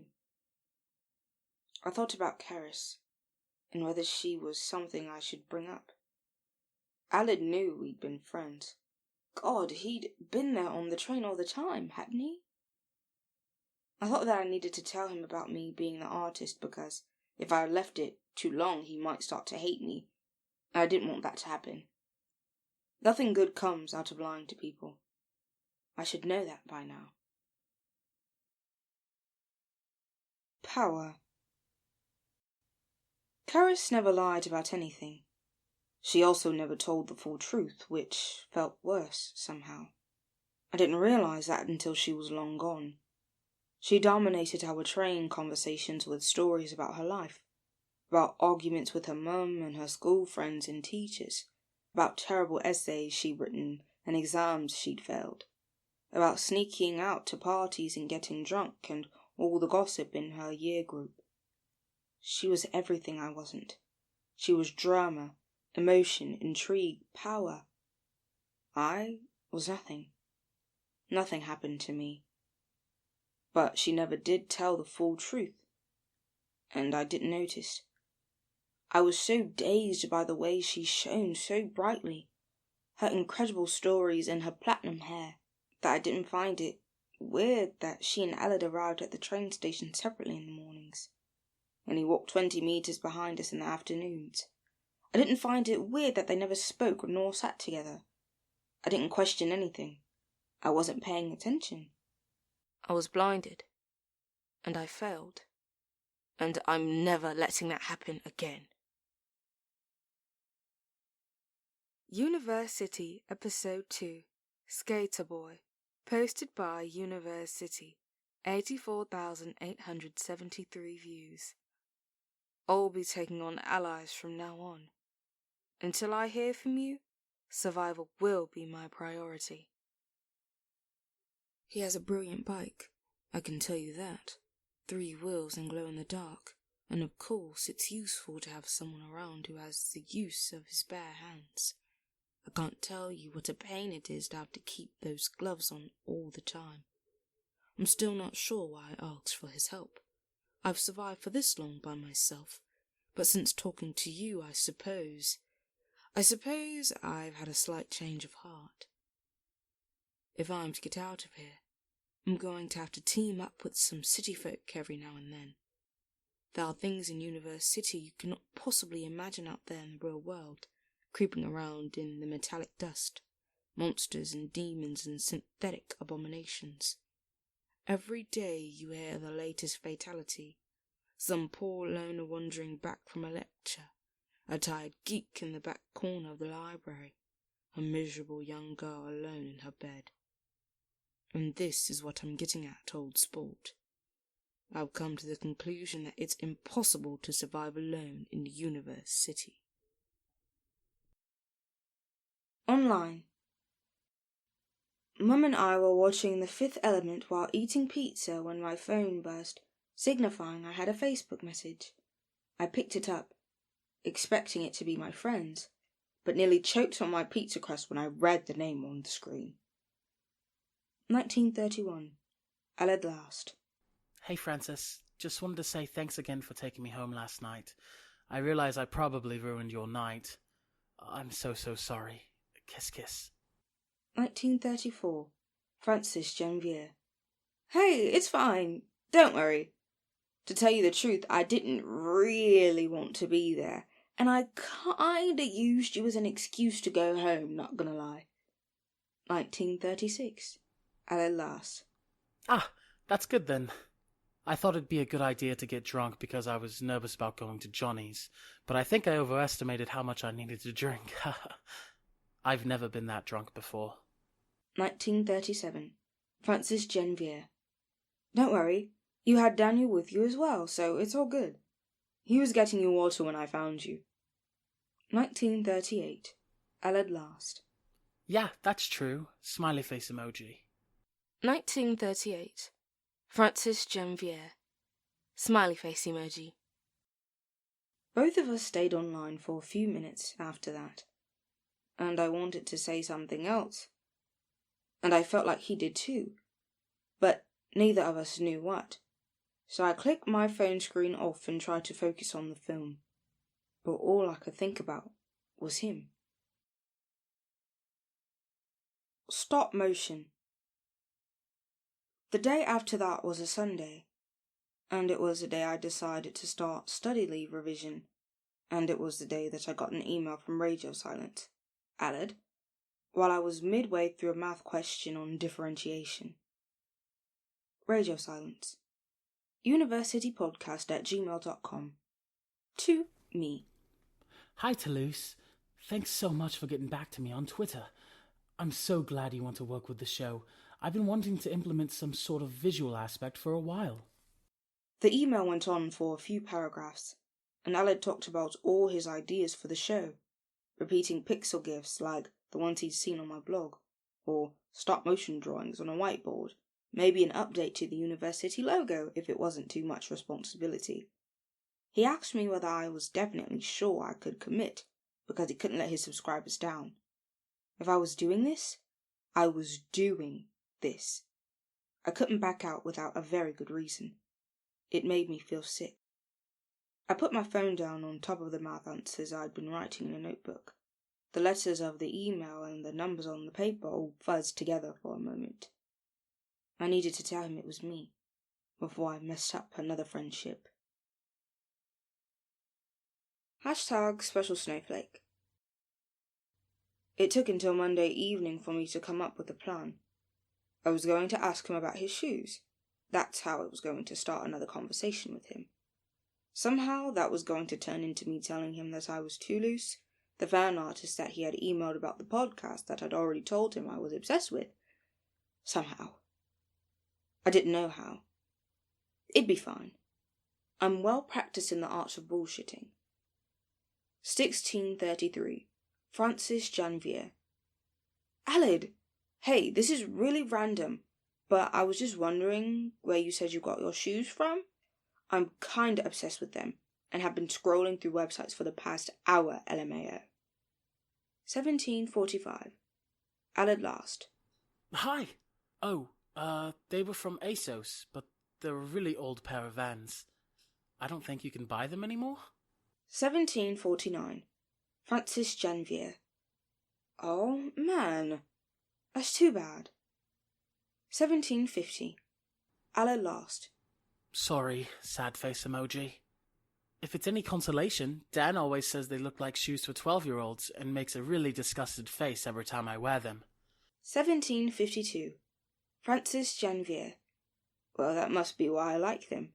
Most of the things in my wardrobe look like they belong to a 12-year-old. I am 12 years old on the inside. 1753. Aled last. What? You always dress so professionally for school, though. 1753. Francis Janvier. Oh, yeah. Well, got to keep up my head girl study machine reputation. At home, I am all about the burger jumpers and Simpson shirts. 1755. Aled last. Burger jumpers? I need to see these. 1757. Francis Janvier. Webcam photo of Francis's jumper that she is currently wearing. It has burgers all over it. 1758. Aled last. Dude, that is amazing. Also, I have a jumper from the same website. I'm literally wearing it right now. 1758. Francis Janvier. What? Show me now. 18 o'clock. Aled last. Webcam photo of Aled's jumper that he is currently wearing. It has UFOs on the sleeves. 18 o'clock. Francis Janvier. OMFG. I love it. I didn't know you wore stuff like that. You're always in plain stuff when I see you out of uniform. 1801. I'll at last. Yeah, I'm always scared people will laugh at me. I don't know. It's probably silly. 1802. Francis Janvier. No, it's not. I'm exactly the same. All of my friends look so cool and beautiful and classy all the time. If I turned up wearing a burger jumper, they'd probably just send me home. 1803. I'll at last. OMG, your friends sound mean. 1803. Francis Janvier. Nah, they're cool, they're just... I don't know, I feel a bit different from them sometimes. Hashtag Specialsnowflake, am I right? 1804. I'll at last. No, it's alright. I know the feeling. In the end, we chatted on Facebook until gone 10 p.m. And I completely forgot about telling him that I was an artist until 3 a.m. when I remembered, and started to panic, and couldn't fall asleep for another 2 hours after that. Awkward. You're an idiot, said Mum when I relayed to her the entire situation on Wednesday. Not an unintelligent idiot, but a sort of naive idiot who manages to fall into a difficult situation and then can't get out of it because she's too awkward. You just described my life. I was lying down on the lounge carpet working my way through a math past paper while Mum was watching a How I Met Your Mother rerun, cross-legged, on the sofa with a cup of tea in her hands. She sighed. You know you just need to say it, don't you? It feels too major to say over Facebook. Then go to his house. He literally lives across the road. That's weird. No one knocks unexpectedly on other people's doors anymore. Okay, message him and say you need to go to his house to tell him something important. Mum, that literally sounds like I want to declare my love to him. She sighed again.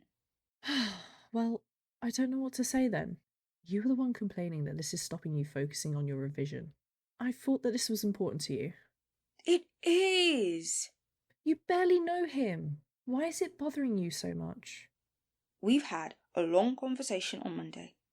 It feels awkward to bring it up now. Well, that's life, isn't it?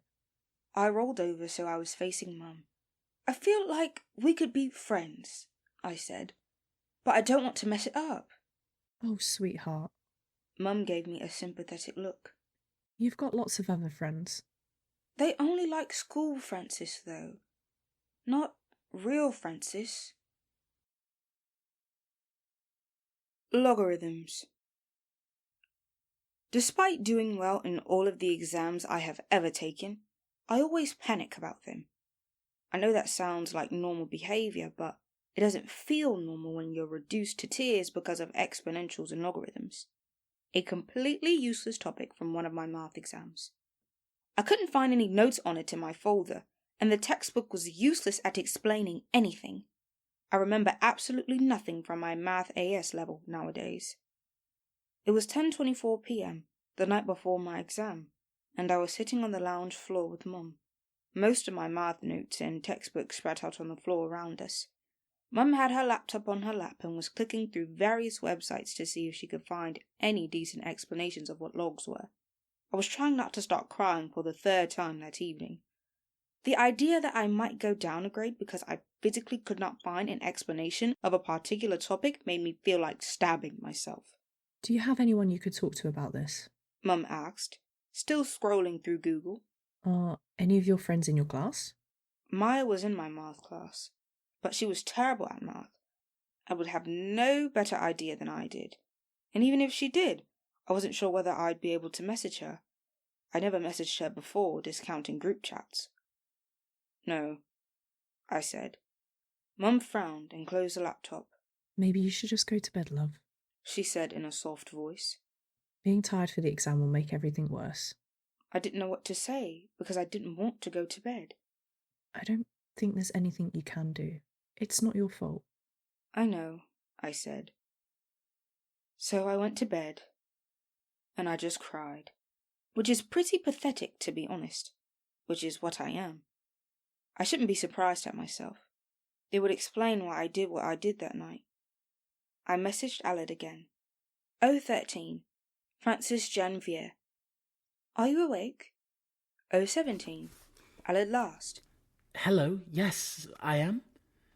Are you okay? 018, Francis Janvier.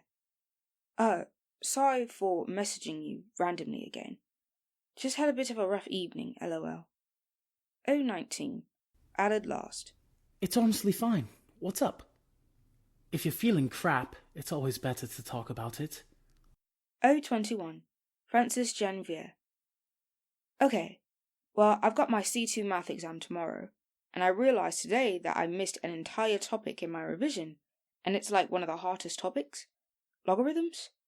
And I was just wondering, if you're not doing anything else right now, if you knew any decent websites or anything that explained it properly. I just can't get my head around it, and I feel like shit. 021, Aled last. Oh god, that's so horrible. 023, Francis Janvier. Like, if I get a B in math, I don't even know if Cambridge will want to interview me. I don't know. This sounds really dumb. I know I really shouldn't be so upset about this. 023, Aled last. No, I totally get it. There's nothing more stressful than going into an exam knowing you're underprepared. Let me see if I can find my notes. Hang on. 024, Francis Janvier. Only if you're not busy. I feel really bad asking you, but you're the only person I can ask. 025, Aled last. Hey, maybe this is a crazy idea, but I could come round if you like. Like, right now? To help? 025, Francis Janvier. Seriously? That would be amazing. 026, Aled last. Yeah, I mean, I'm only over the road, and I don't have to get up early tomorrow. 027, Francis Janvier. I feel awful. Are you sure about this? It's gone midnight. 027, Aled last. I want to help. You helped me home from Johnny's last week, and I feel awful about that, so this makes us even? 027, Francis Janvier. Okay. Oh wow, you're a lifesaver. 028, Aled last. On my way. When I opened the door at 12:30 the night before my C2 math exam, I immediately gave Aled a hug. It wasn't awkward, even though I initiated it and he sort of went, oh, and stepped backwards a little because he wasn't expecting it. Hello, I said after letting him go. Hi, he said, almost a whisper, and then cleared his throat. He was wearing a Ravenclaw hoodie with grey pyjama shorts, bed socks, and his lime green plimsolls, and he was holding a purple ring binder. Sorry, I'm wearing pajamas. I gestured to myself. I was wearing a dressing gown, a stripy t-shirt, and Avengers leggings. No judgment here. I actually live in pajamas. I stepped aside to let him in and then shut the door. He wandered a little way into the hallway before turning to face me. Was your mum okay with this? I asked. I may possibly have climbed out of the window. That's extremely cliched. He smiled. Okay, so, logs? He held up the folder. I brought my notes from last year. I thought you would have burned them or something. I put way too much effort into these to burn them. We sat in the lounge for over an hour, and Mum made us hot chocolate, and with his tiny voice, Aled explained to me what exponentials and logarithms were, and what sorts of questions could come up and how you solved them. For someone who was so quiet, he was shockingly good at explaining things. He explained everything, step by step, and made sure we did an example question for each subtopic. For someone like me who could probably ramble non-stop until I died, it was quite an amazing thing to listen to. And when we finished, I felt like things were going to be okay. You've literally saved my life, I said as I led him to the door again. Aled looked a little more tired now, a little watery-eyed, and he tucked his hair behind his ears. Not literally, he said with a chuckle. But hopefully I helped. I wanted to say he'd done more than that, but it sounded embarrassing. Because it hit me then what he'd done for me. He'd gotten up in the middle of the night in his pajamas, climbed out of his bedroom window to come and help me with one topic of a math exam. We'd only had a long conversation in person one time before this. Why would anyone do something like that for someone else? For me? I have something to tell you, I said, but I've been too scared to say it. Alad's expression dropped. You have something to tell me? He said, instantly nervous. I took a breath. I'm too loose, I said. Too looser on Twitter and Tumblr, the fan artist you messaged. And then there was a long pause. And then he said, Is this a lie? Are you just having a joke? Was this Daniel's idea or something? No, I know it sounds like a joke, but I just didn't know how to say it. When you told me you were the creator, I freaked out internally, and I was about to tell you, but I had no idea how you would react, and I didn't want you to hate me. Because I'm the creator. He interrupted. The creator of your favorite YouTube channel. Yeah. So, okay. He looked down at his shoes. He almost looked sad. So, were you just pretending to be nice all this time? He said, his voice so quiet and soft. Taking me home and, I don't know, were you lying about your clothes and stuff? And asking me for help with maths? Just so you could be friends with the creator of your favorite YouTube channel and, get secret spoiler access, or... What? No, none of this has been a lie, I swear. So why have you been talking to me, then? He said. At the exact same moment we said. I'm because so you're unimpressive. Cool. We looked at each other. Then he laughed softly and shook his head. This is so weird. Yeah. I mean, this coincidence is insane. This shouldn't be happening right now. We live opposite each other. We have the same taste in clothes. I just nodded. You're head girl and you do fan art secretly, he said. I nodded again and resisted the urge to apologize. Am I the only person who knows? He said. I nodded a third time and we both had a moment of understanding. Okay, he said, and then bent down to put his shoes on. I watched him tie his laces, and then he stood up. I don't have to do it if you don't want, I said, if it's too awkward. He pulled his sleeves over his hands. What do you mean? I mean, if it's weird to let me do the university art. I mean, I could just never see you again. You can ask someone else, someone you don't know. I don't mind. His eyes widened. I don't want to never see you again. Then he shook his head slightly. I want you to do the art. And I believed him. I really did. He wanted to see me again, and he wanted me to do the art. Are you sure?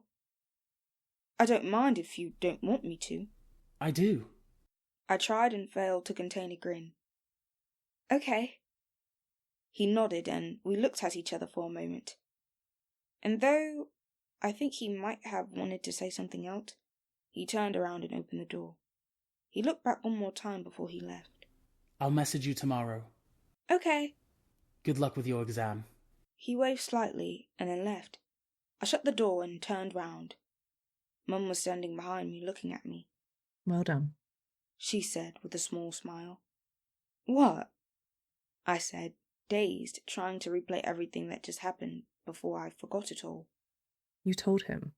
Yes. He didn't hate you? No. I stood very still. Are you okay? Said Mum. I just have no idea what he's thinking 99% of the time. Yeah. He's that sort of person. What sort of person? The sort of person who doesn't speak spontaneously. She folded her arms. Who won't say anything if you don't ask. Do you like him? She asked. I blinked, not quite understanding the question. Yes, obviously. No, I mean, like him. I blinked again. Oh. I haven't thought about it. And then I did think about it. And I realised that I didn't like him in that way at all. And it didn't matter. No, I don't think so, I said. That's a bit irrelevant, isn't it? Mum frowned a little. Irrelevant to what? I don't know, just irrelevant. I stepped past her and started trudging upstairs singing. What a random question. Something before we continue. We didn't see each other in person for a while after that, but we carried on messaging each other on Facebook. Tentative how are yous became angry rants about TV shows, and even though we had really only hung out with each other twice, it felt like we were friends. Friends who barely knew anything about each other except the other's most private secret. I just sort of want to say something before we continue.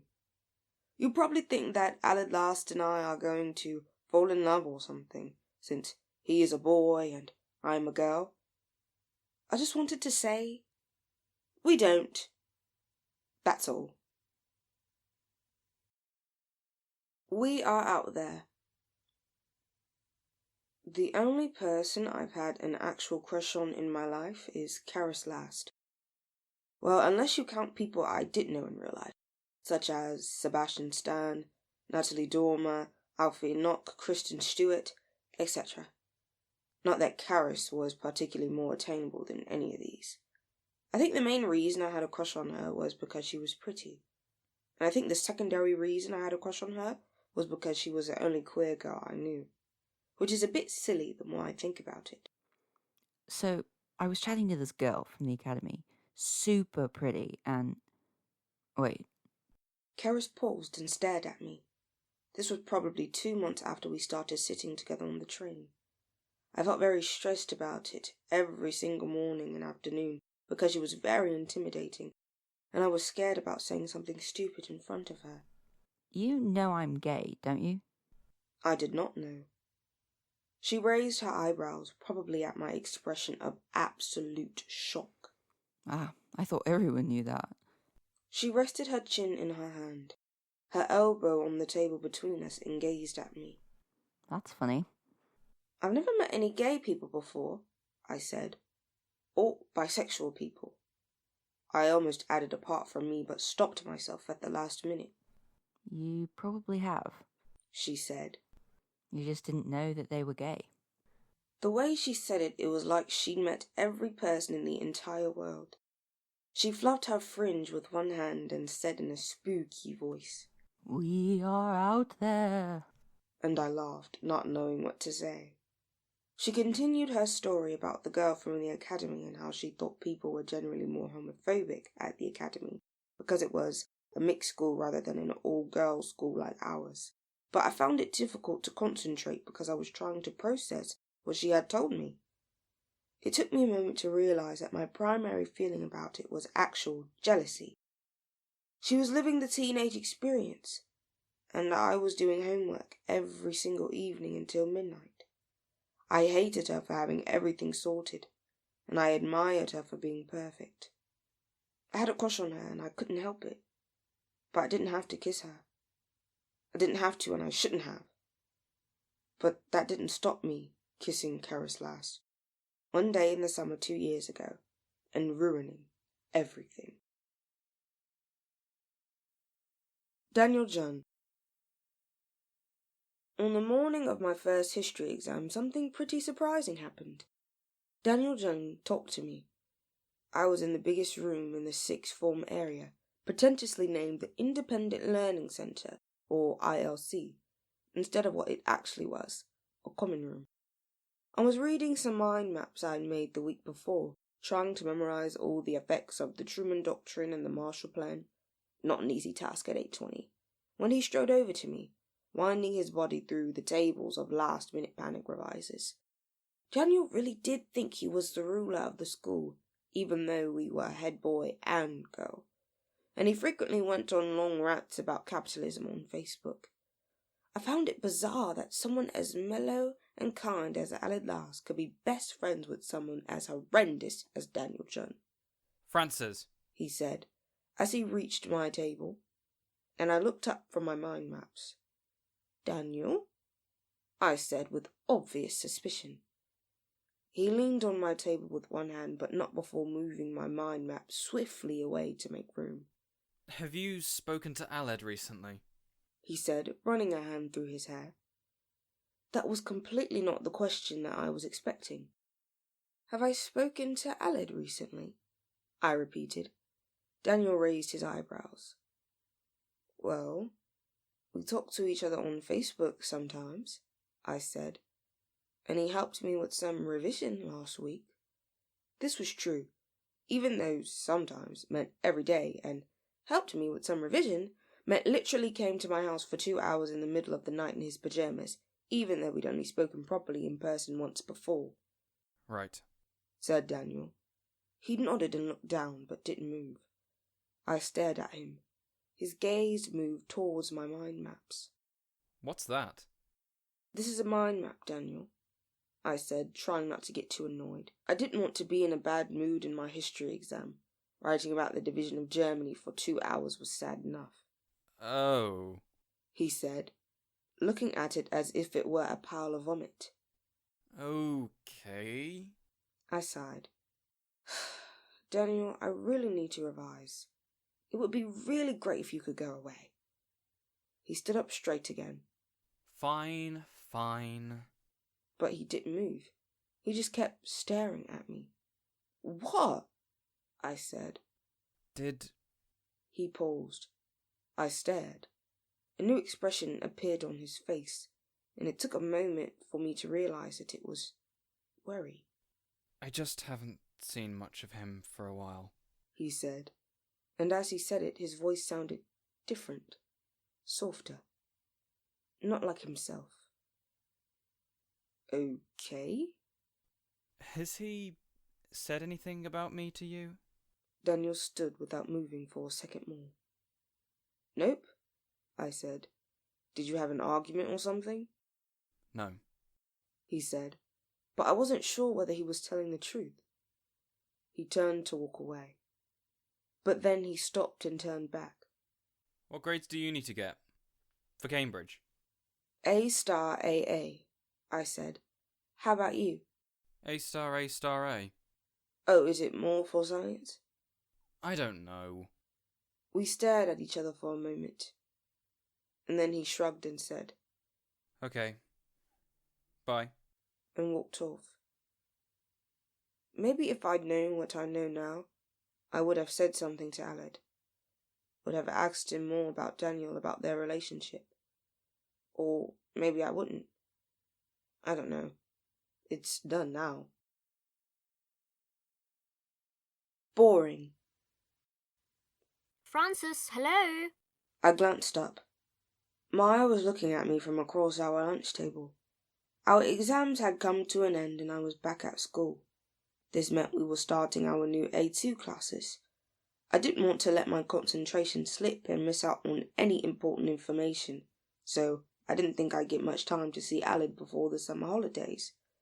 But we'd agreed to meet up at the weekends anyway. And to be honest, I was pretty excited about it. Did you hear any of that? Continued Maya. I had been doing some math questions in my notebook. Homework that most people didn't do, but I always did. No? I said, embarrassed. My friends laughed. We're just thinking about going to the cinema on Saturday, said someone else.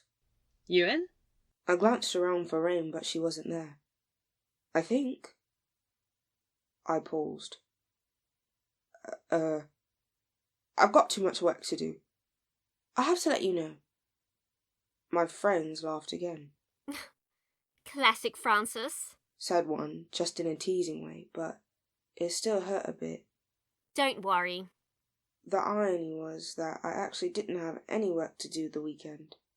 We just finished our AS exams and we'd only just started our A2 courses.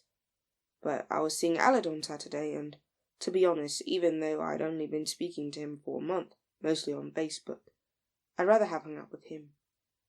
I was boring when I was with my school friends. I was quiet, work-obsessed, boring school Francis. I wasn't like that when I was with Aled. Babar. The next time we saw each other in person after the midnight Logarithms session was at his house, the Saturday of the week I went back to school. I didn't even feel nervous, which I found a bit weird because, as previously mentioned, I was usually nervous when seeing my school friends, let alone a guy I'd known properly for about 4 weeks. I stood in front of his door and checked I wasn't wearing anything ridiculous by accident, and then rang the doorbell. He opened it within 2 seconds. "Hi," he said with a smile. His appearance was markedly different to the last time I'd seen him. His hair was longer, covering his ears and eyebrows completely now, and gone with a mismatched hoodie and shorts. He was back in plain jeans and a t-shirt. They didn't seem to suit him. "Hi," I said. I sort of wanted to give him a hug, but I sensed that he might be a bit awkward. Despite being friends with Aled's twin sister for a year, I'd never been inside the house. Aled gave me a tool. There was a to-do list blackboard and a chores rota in the kitchen, fake flowers in vases covering the windowsills and surfaces, and a greying Labrador named Brian who loped after us until we went upstairs. Aled's mum wasn't home. His room, on the other hand, was a treasure cavern. Every other room in his house was cream and brown, but his room had no visible wall due to all the posters, fairy lights covering the ceiling and the bed, several houseplants, a whiteboard with scribbles all over it, and no less than 4 different beanbags. He had a blanket on his bed that had the pattern of a city and a knight on it. He seemed pretty nervous about letting me in his room. The floor, desk and bedside table were bare, like he'd tidied up and hidden things before I arrived. I tried not to stare too long at any particular parts of the room, and sat down on his desk chair, a safer option than the bed. Bedrooms are a window to the soul. Aled sat down on his bed and crossed his legs. His bed was a single, less than half the size of my bed, but Aled wasn't very tall. We were the same height, so it was probably okay. "So," I said, "university, art, planning, stuff." I clapped my hands in between each word and Aled grinned and looked down. "Yes." We'd agreed to meet on that day to have a meeting about university. I specifically used the word meeting when I suggested meeting up. It felt a bit weird to just ask him to hang out with me because I wanted to see him, even though that was true. Aled opened his laptop. "I was just looking at your blog because there's a few particular drawings that I thought would be really good for the videos. Like, a good style." He tapped away on the keyboard, but I couldn't see the screen. I spun from side to side on his desk chair. Then he paused and looked up. He gestured for me to come towards him. "Come and look." So I went and sat with him on the bed. We went through my blog and chatted for a while about what sorts of style would work for the 20-minute long videos without me having to make a 20-minute long animation once a week. Impossible. I did most of the talking at first, but he got more confident as we went on, and by the end we were both rambling. But the thing with drawing the characters is that I think everyone's idea of what they look like is slightly different, and there'd always be some people who were disappointed. He was saying, typing out notes on Evernote. We were both farther up on the bed, leaning against the wall. Like, especially radio. If you tried to draw radio, we'd face all sorts of questions like, does their appearance change with their voice? Or are they completely androgynous? And then, what does total androgyny look like when gender isn't even anything to do with appearance or voice? Yeah, exactly. You can't just have radio in, masculine clothes with their skinny, feminine body. That's such a stereotypical view of androgyny. He nodded. People can still be agender if they wear skirts and have beards and stuff. Exactly. Aled typed radio, no physical appearance, after a new bullet point, then nodded to himself, and then looked at me. Do you want a drink or anything? Yeah, sure. What have you got?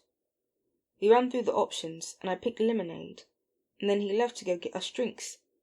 He'd made sure to shut his laptop, as if scared that I might immediately start searching his internet history. I didn't blame him. I didn't trust me either. I sat still for a moment, and then I couldn't resist my curiosity any longer. I went first to the bookshelf above his bed.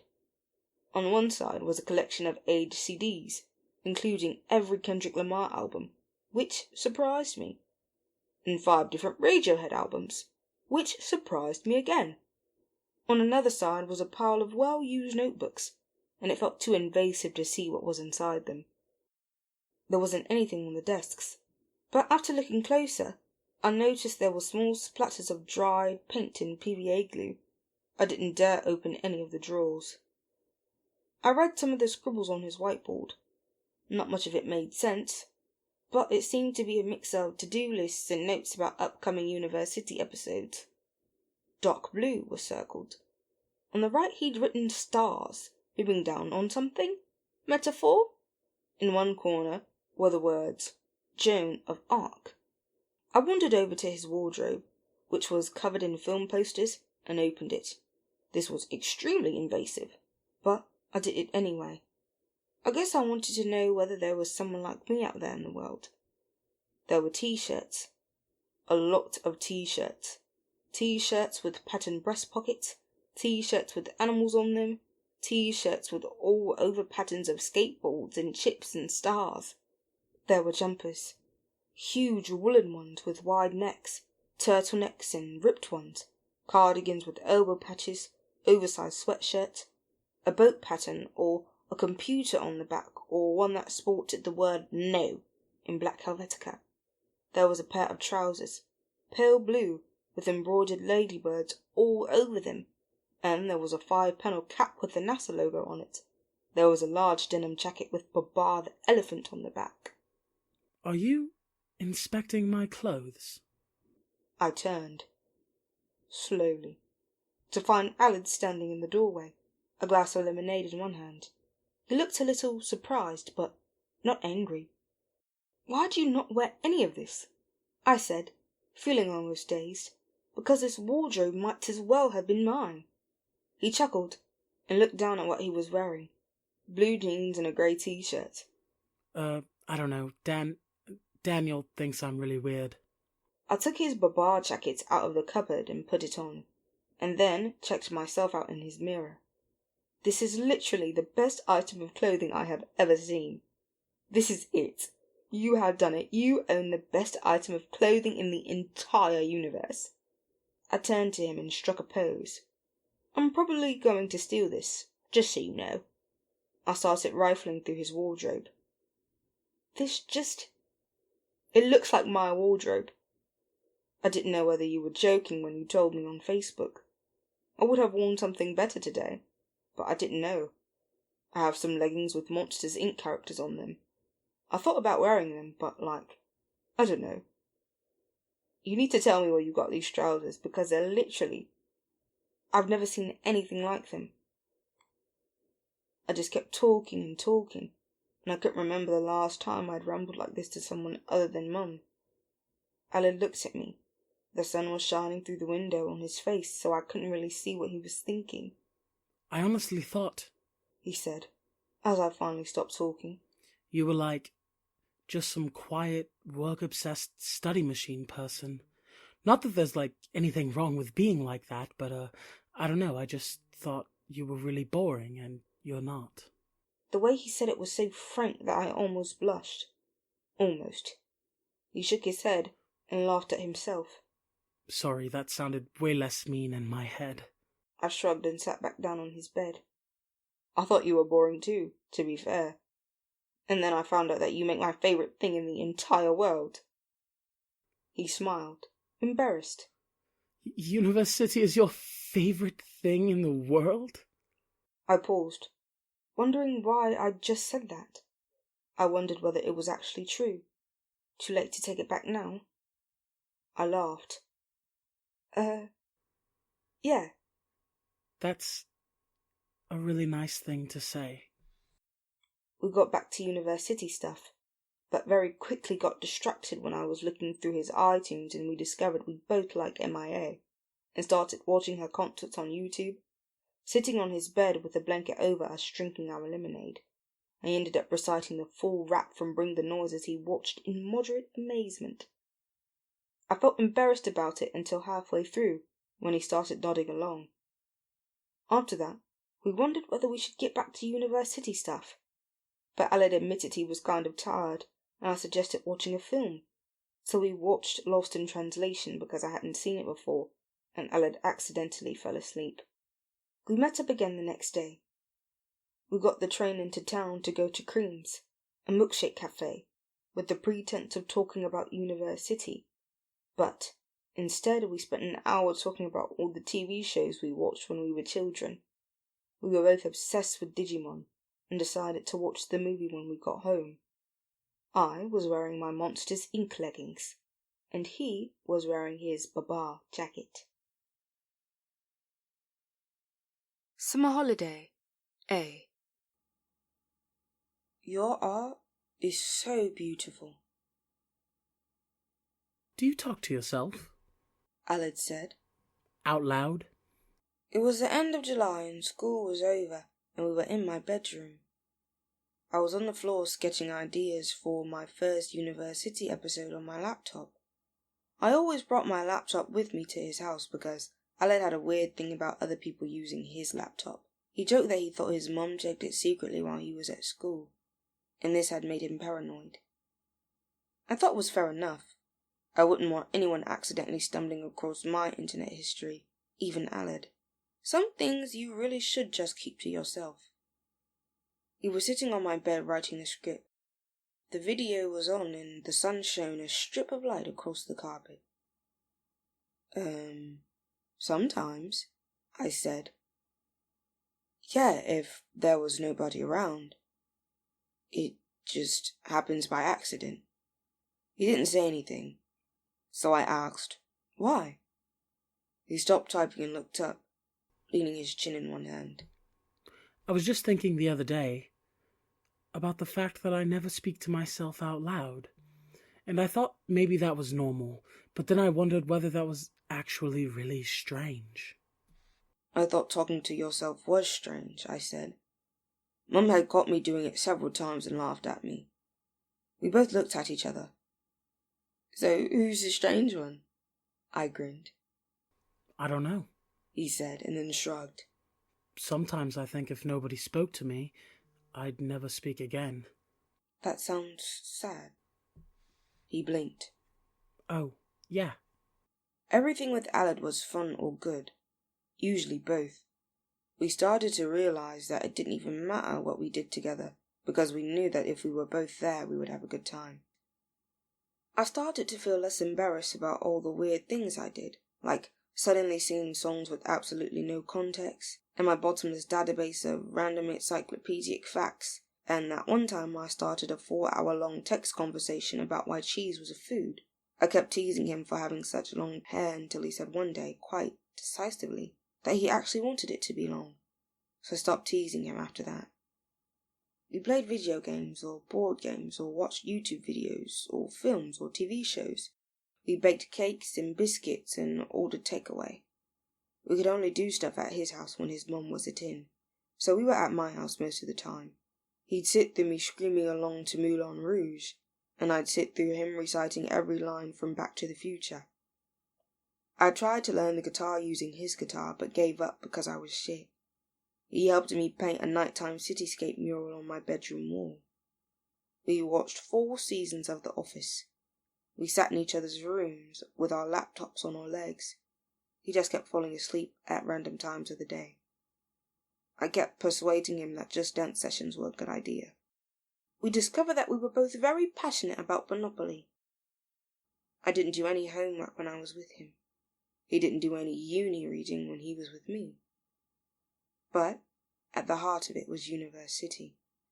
We started sketching things for the video art and sticking all our ideas on my bedroom wall. But there were so many ideas that it took us ages to decide on anything. Aled started asking me for advice while he was plotting future episodes and giving me spoilers, and I felt so undeserving, I almost told him to stop. Almost. I don't think this is working, I said, after we'd sat in silence for a while, sketching and typing. Aled glanced up, and I moved to show him what I was drawing on Photoshop. It was a cityscape of university, with its flashing lights and dark alleyways. I think the shapes are wrong, Everything's too pointy and square. It feels really flat.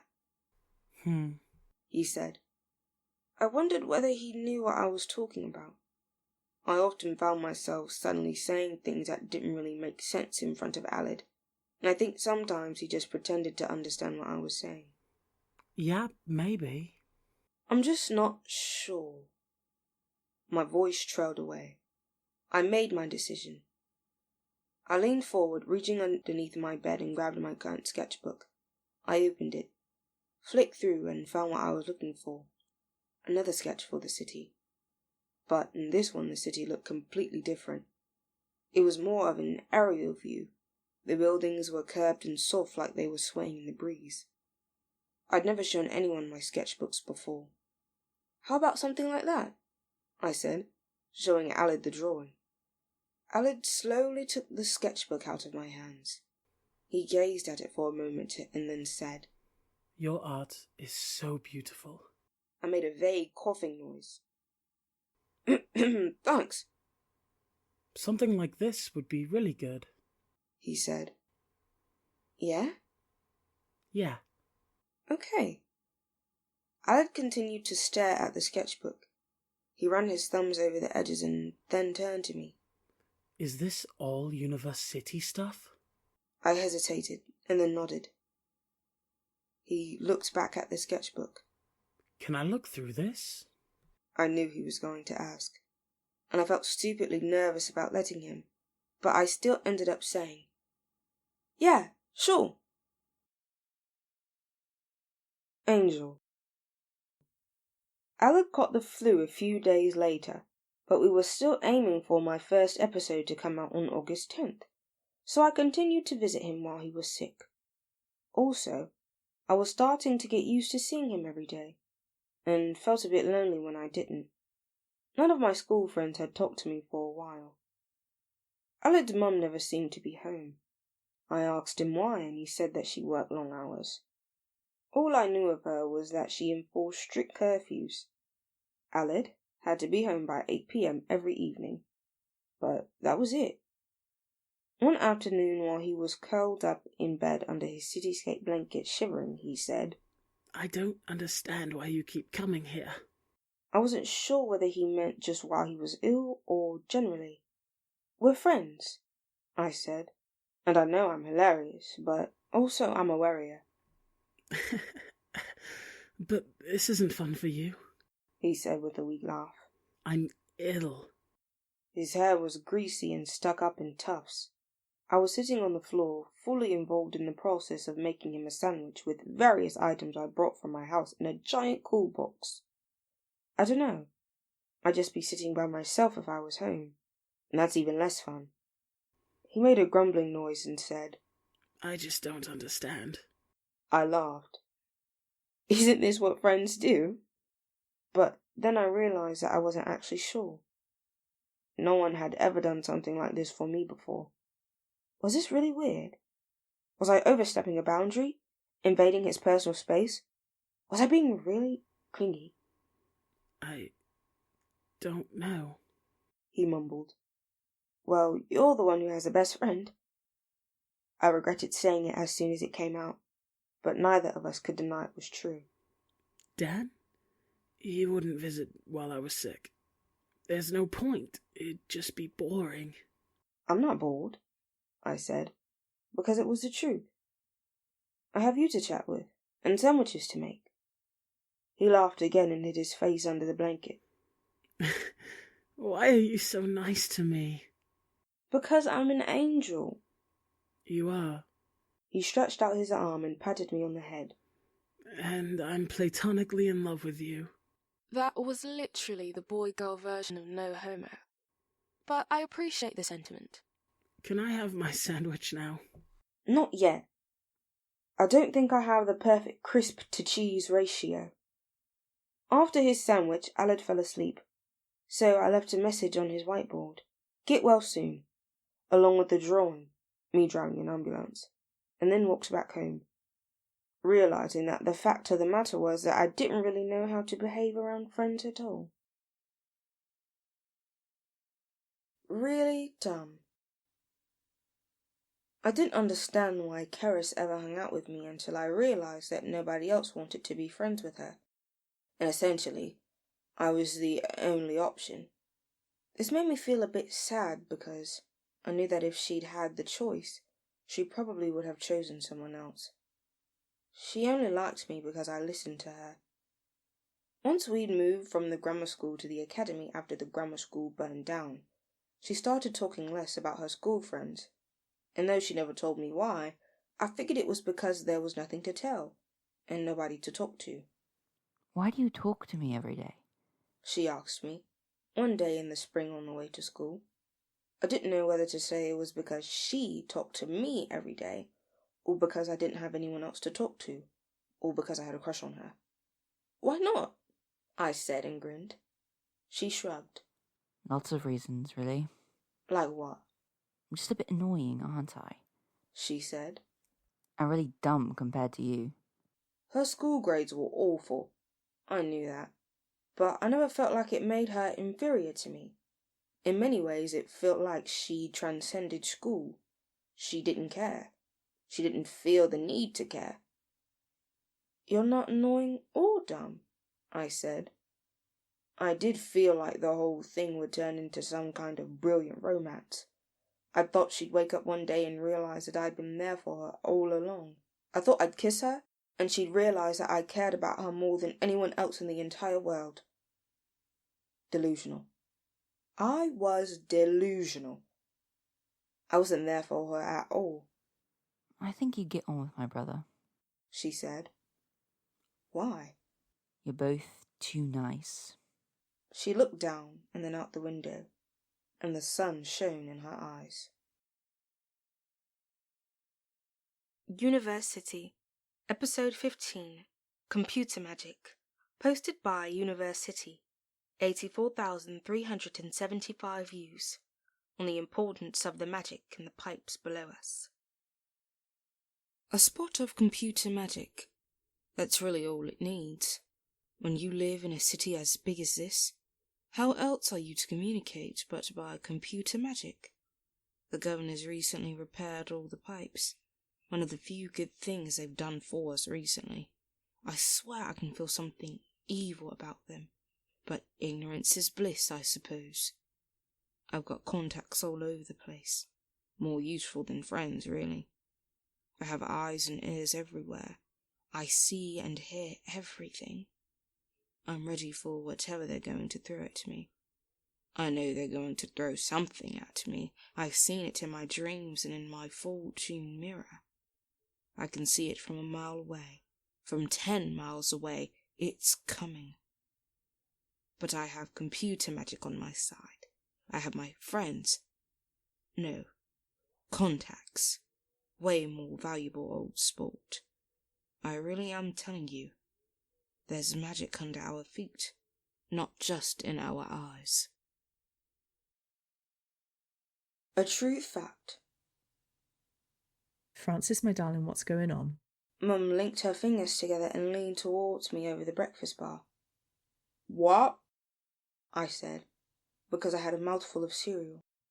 You haven't done a single piece of summer work or Cambridge prep all week. Mum raised her eyebrows and attempted to look serious. This didn't work because she was wearing her unicorn onesie. And you've been hanging out with Alad about 500% more than your normal friends. I swallowed. That is a true fact. You've been wearing your hair down more often. I thought you didn't like it down. I can't be bothered to put it up all the time. But I thought you preferred it like that. I shrugged. Mum looked at me. I looked at her. What's the prob?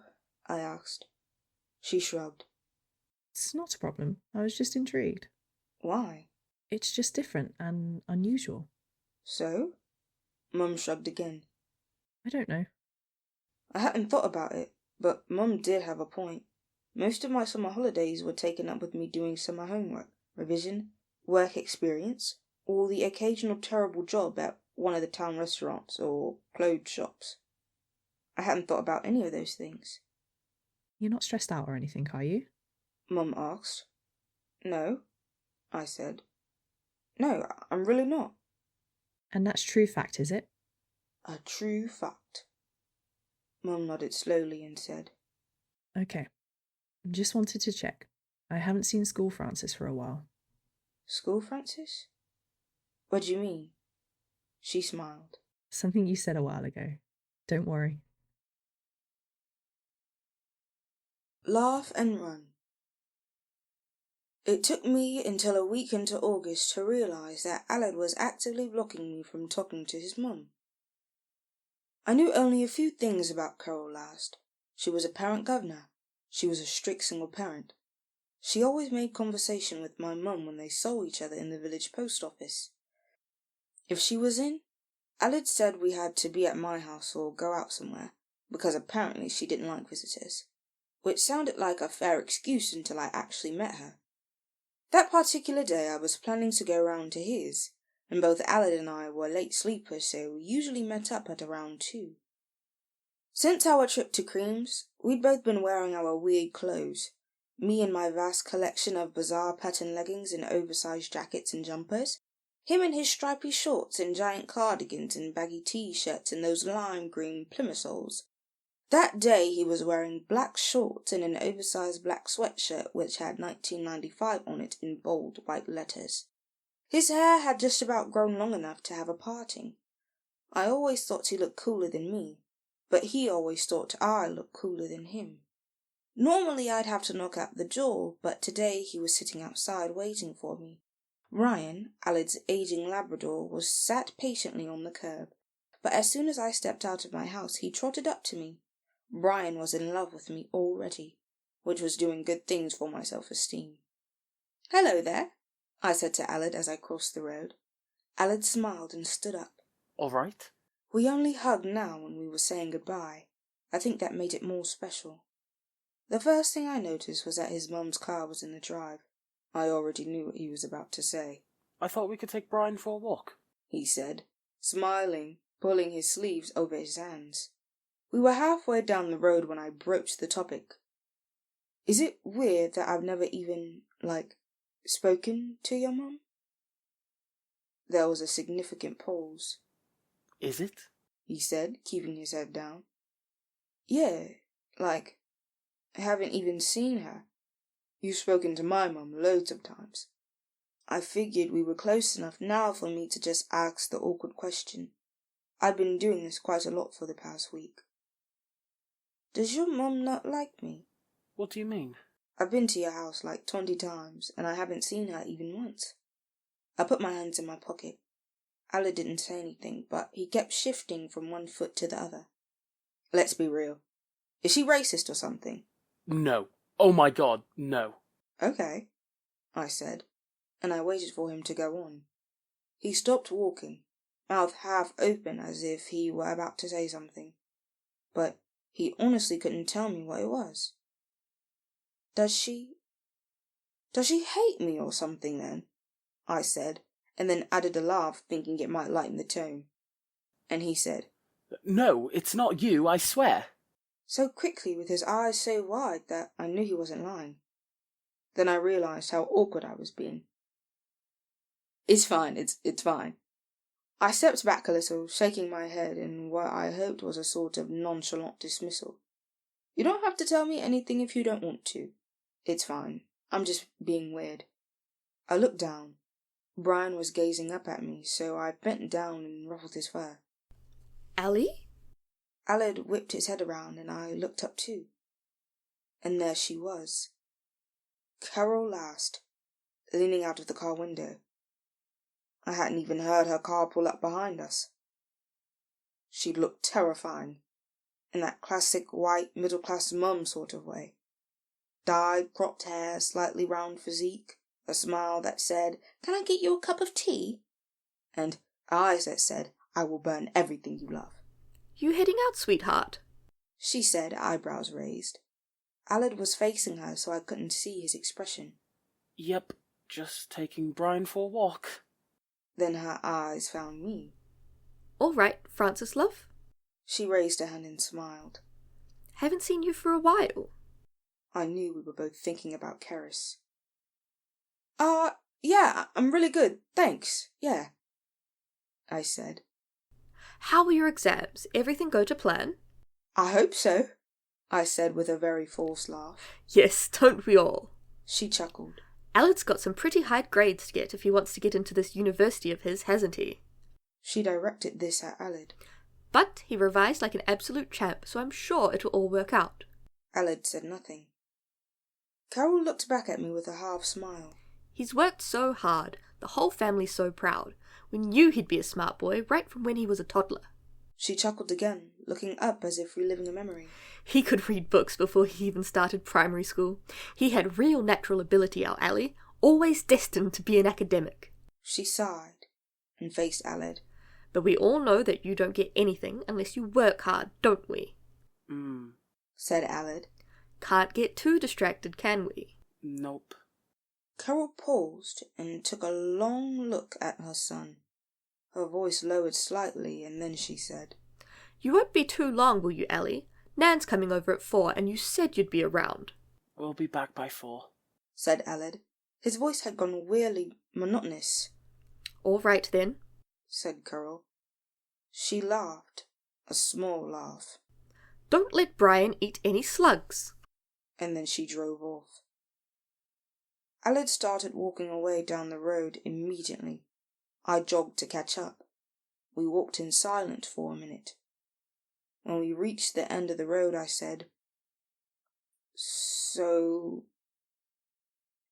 does she hate me or doesn't she? Aled kicked a stone. She doesn't hate you. We turned left and climbed over the stile separating the village from the fields and woods beyond. Brian, knowing our route, had already clambered over it and was sniffing the grass a little way ahead. Well, that's a relief, I said, laughing, but there was still something. We walked on and into the path through the cornfield. The corn had grown so tall that we couldn't see over it. After a few more minutes, Aled said, I just really didn't want you to meet her. I waited, but he didn't explain. He couldn't. Why? She seems fine. Oh, yeah, she seems fine, Aled said, his voice dripping with a bitterness I hadn't heard from him before. Is she not fine? I asked. He wasn't looking at me. It's fine. Okay. Okay. Aled. I stopped walking. After a few more steps he did too, and turned round. Brian was off somewhere ahead of us, sniffing in the corn. If you're feeling crap, I said, quoting exactly what he'd said to me the night he taught me an entire math topic in 1 hour. It's better to talk about it. He blinked, and then he grinned too, like he couldn't really stop himself. I don't even know. I'm sorry. He took a breath. I just really don't like my mum, that's all. And I realised suddenly why he had so much difficulty telling me. Because it seems like such a juvenile thing to say, a teenage thing. I hate my parents kind of thing. She's just horrible to me all the time, he said. I know she sounded really nice back there. She doesn't usually act like that. He laughed. It sounds really stupid. It's not, I said. It sounds shitty. I just sort of wanted to keep you and her separate. The sun passed behind a cloud, and I could see him properly again. His hair lifted away from his forehead in the breeze. Like, when we hang out, I don't have to think about her, or any family stuff, or work stuff. I can just have fun. But if she gets to know you, then the two worlds will, cross over. He made a gesture with his hands, and then he laughed again. But it was a sad laugh. This is really stupid. It's not. He met my eyes finally. I just really like hanging out with you, and I don't want anything to ruin it. I didn't know what to say, so I just hugged him, and he went. Oh! Like he did the first time. I would literally cut off my leg before I let anything ruin this, I said, my chin on his shoulder, not even joking. I'd give up the internet for a year. I'd burn my Parks and Recreation DVDs. He snorted. Shut up. But he brought his arms up to circle my waist. Not joking, though, I said. I squeezed him tighter. I wasn't going to let anything ruin this. Not horrible parents, not school, not distance, not anything. It sounded kind of silly and stupid, this whole conversation, but I don't know what it was. I don't know why I felt this way when I'd only known him for 2 months. Was it because we liked the same music? Was it because our fashion tastes were the same? Was it because there were no awkward silences? There were no arguments? He helped me when no one else would, and I helped him when his own best friend was busy? Was it because I worshipped the story he wrote? I worshipped him? I don't know. I don't care. Being friends with Aled made me feel like I'd never had a real friend before. Ever. Half an hour later, we were chatting about the upcoming University episode. Aled wasn't sure whether Radio should kill the latest sidekick, Atlas, or whether Atlas should sacrifice himself for Radio. Aled liked the sacrificing idea, but I said that Radio killing him would be sadder and therefore better, since Atlas had been his sidekick for over 3 months. I was kind of attached to Atlas and thought he deserved a good death. It could be a zombie situation, I said. Like, Radio has to kill him before he turns into a raging flesh-eater that never fails to bring out the feels. That's so cliched, though, said Aled. He ran a hand through his hair. It's got to be something original, or what's the point? Okay, not zombies. Dragons. Dragons instead of zombies. Radio has to kill him before he turns into a dragon. To be honest, it's a bit shocking you haven't put any dragons in there yet. Aled put his hand on his heart. Wow, rude. Dragons over zombies any day. Come on. Dragons aren't as sad as zombies, though. Atlas could easily live a happy dragon life. Maybe he should live a happy dragon life. What, so he doesn't die? No, he just turns into a dragon and flies away. Still sad, but also hopeful. Everyone loves a sad but hopeful ending. Aled frowned. Hopeful. For a happy dragon life. Yeah, guarding a princess or something. Burning some middle-aged knights. University is set in the 2500s. We're straying into AU territory. We crossed into a sheep field without noticing that the sky had clouded over, and when it started to rain I lifted my hand to check if it was really happening. It was summer. It was like 22 degrees and it had been sunny 5 minutes ago. No, I turned to Aled. Aled was squinting at the sky. Wow. I looked around us. A couple of 100 meters ahead was a patch of woodland shelter. I pointed towards it and looked at Aled. Fancy a jog? What? But I'd already started running. No, sprinting towards the tree across the grass. The rain already heavy enough that it kept stinging my eyes. Brian galloping along beside me. After a moment I could hear Aled running too, and I glanced behind me and stretched out my arm to him and cried, "Come along!" And he did. He reached out and took my hand, and we ran like that through the countryside in the rain. And then he laughed, and it reminded me of a child's laugh. And I wished people could always laugh and run like that. Radio. My first university episode came out on Saturday, August 10th. We settled on me making a small animation for each episode, not very long. Just one that repeats throughout the 20 minutes. A 4-second GIF, repeating over and over again. The one I made for this episode was of the city. University. Growing out of the ground and stars flashing in the sky. Looking back now, I guess it was pretty crap, but we both loved it at the time, which is what matters, I think. I listened to Aled record the episode the night before. I was astounded that he let me. I knew Aled was a more private and quiet person than I was.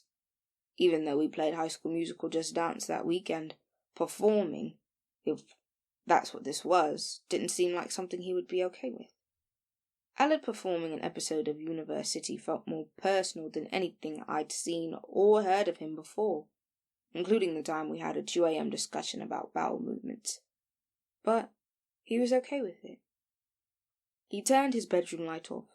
The fairy lights above our heads looked like tiny stars, and the tips of his hair were lit up all different colours. He slumped into his desk chair and fiddled for a few minutes with this beautiful microphone, which must have cost a shitload of money.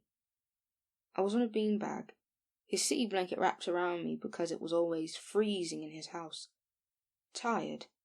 The room was dark blue and hazy. I could have fallen asleep. Hello. I hope somebody is listening. He'd written the script out on his laptop. He repeated lines if he got them wrong.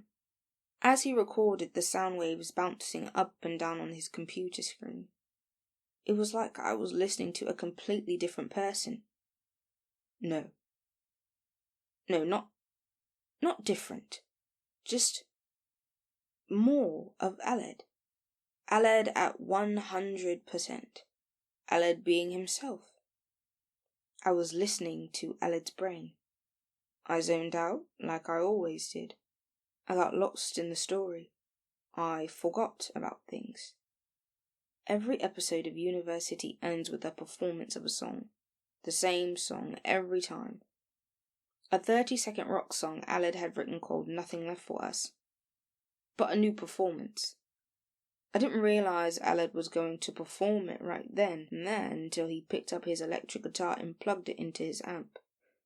Some pre-recorded drums and bass guitar started playing out of his speaker. And when he played his guitar, it was so loud that I clapped my hands over my ears. It was like it always was, but so much better in person, like 1,000 guitars and chainsaws and lightning all at once. The bass making the walls shake behind my head, and then he started to sing that shouty way that I could have sung along with. I wanted to sing along with it, but I didn't because I didn't want to ruin it. I already knew both the tune and the lyrics. There's nothing left for us anymore. Why aren't you listening? Why aren't you listening to me? There's nothing left. When he'd finished, he turned round again in his desk chair and said, back in his quiet voice like I'd snapped out of a dream. So, what voice? High, low, or medium? It was 10 p.m. His bedroom ceiling looked like a galaxy. He told me he'd painted it when he was 14. You choose, I said. He pulled his sleeves over his hands. I was starting to figure out what that meant. I said, "This is the best day of my whole life." He grinned. Shut up. He turned back to his laptop, his body silhouetted against the brightness of the screen, and said, I think medium voice. I like androgynous radio the best. February Friday. My Tumblr got over 1,000 new followers in one day. I was flooded with asks telling me how much they loved my art, and congratulations for getting to work with the show that I'd been obsessed about, along with a few asks telling me how much they hated it, and me, obviously. I was everywhere in the University Tumblr tag. My art, my blog, my Twitter, me. They still didn't know anything about me, really, which I was actually grateful for. Internet anonymity can be a good thing sometimes. Aled knowing I was too loose, the university artist, was fine, but the idea of anyone else finding out still terrified me. And, of course, once my involvement with the university was revealed, I was bombarded with tweets and questions on Tumblr asking who the creator was. I had expected it, but that didn't mean it failed to stress me out. I couldn't post anything online for several days after the episode without a fresh wave of questions about who I was and who the creator was. As soon as I showed Aled the messages, he panicked. We were sitting in the lounge on the sofa watching Spirited Away. He read the messages in my Tumblr inbox. As he scrolled, he put a hand on his forehead, then started saying, "Oh no, oh no, oh God." Under his breath. It's okay, it's not like I'm going to tell them. We can't let them find out. I didn't really know why Aled wanted to keep university a secret. I assumed it was just because he liked his privacy.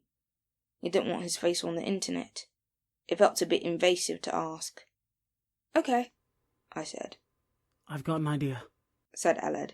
He opened Twitter on his laptop and typed out a tweet. Radio at university. February Friday. I still believe. I still listen.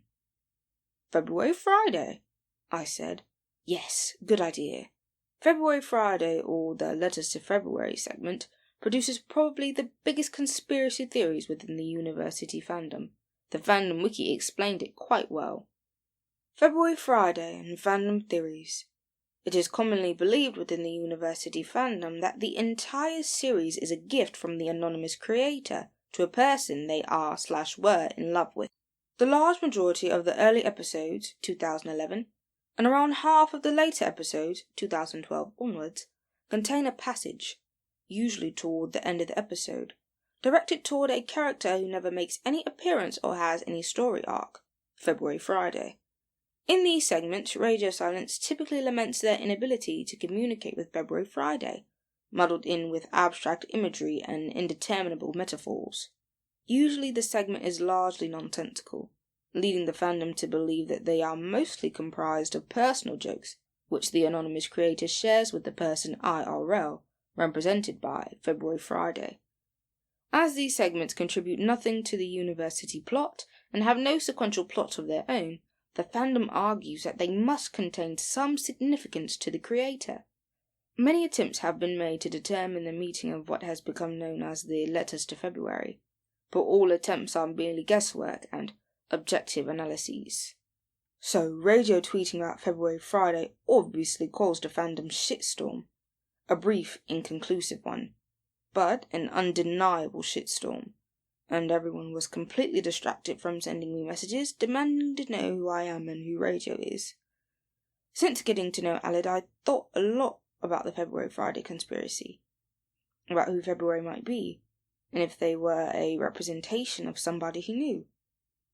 My immediate thoughts went to Carys, but I rejected that idea, since the Letters to February was so romantic. I even considered me at one point, before realizing that Aled hadn't even known me when he started making university. Of course, being friends with Aled now meant that I had the opportunity to ask about February Friday, which I did. So, just putting this out there, I rolled over the sofa so I was facing him. Am I allowed to know the secret of February Friday? Aled bit his lip and genuinely thought about it. He rolled over so he was facing me too. Okay, don't be offended, but I think it needs to stay an ultimate secret. And I thought that was fair enough. University, Episode 32, Cosmic Noise. Posted by University. 110,897 views. Have you been listening so far? I think by now, February, we've, as they say, lost touch. Not that we ever touched in the first place. In the end, I'm still only ever looking where you've looked. I'm only ever walking where you've walked. I'm in your dark blue shadow, and you never seem to turn around to find me there. I wonder sometimes whether you're exploded already, like a star, and what I'm seeing is you 3 million years into the past, and you're not here anymore. How can we be together here, now, when you are so far away, when you are so far ago? I'm shouting so loudly, but you never turn around to see me. Perhaps it is I who have already exploded. Either way, we are going to bring beautiful things into the universe. The big scheme of things. Thursday, August 15th, was results day. It was also Aled's 18th birthday. Our friendship had become this. 12 a.m. Francis Janvier.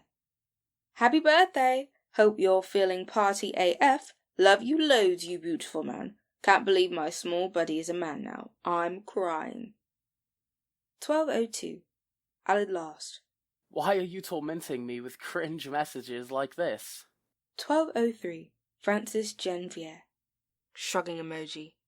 12:03. At last. Wow. Thank you though. Love you. Heart eyes emoji. 12:04. Francis Janvier. That was cringe, mate. 12:04. At last. That was payback. I was stressing out quite a lot about results day, because that's what I always do. I was also stressing out because I hadn't seen or talked to my school friends in almost 3 weeks. With any luck, I could just walk in, grab my results, and scamper before anyone could ask me the dreaded, "How were your results?" question. I'm sure you've done fine, France, said Mum, shutting the car door. We just arrived at school, and I was boiling in my school suit. Oh God, sorry. That's literally the least helpful thing I could possibly say. Pretty much, I said. We walked through the car park, into the 6th form block and up the stairs to the ILC. Mum kept glancing at me. I think she wanted to say something, but honestly, there really isn't anything to say when you're about to read 4 letters that shape the rest of your life. The room was packed because Mum and I were a bit late. There were teachers at desks handing out brown envelopes. There were white wine glasses on the table and at the back for the parents. A girl from my history class was crying only 5 meters away, and I tried not to look at her. I'll get you some wine, said Mum. I turned to her. She looked at me and said, It's just school, isn't it? It's just school? I shook my head. It's never just school. Mum sighed. It doesn't matter though, in the big scheme of things. If you say so, I said, rolling my eyes. I got 4 A grades. That's the highest you can get at AS level. I expected to be happy about it.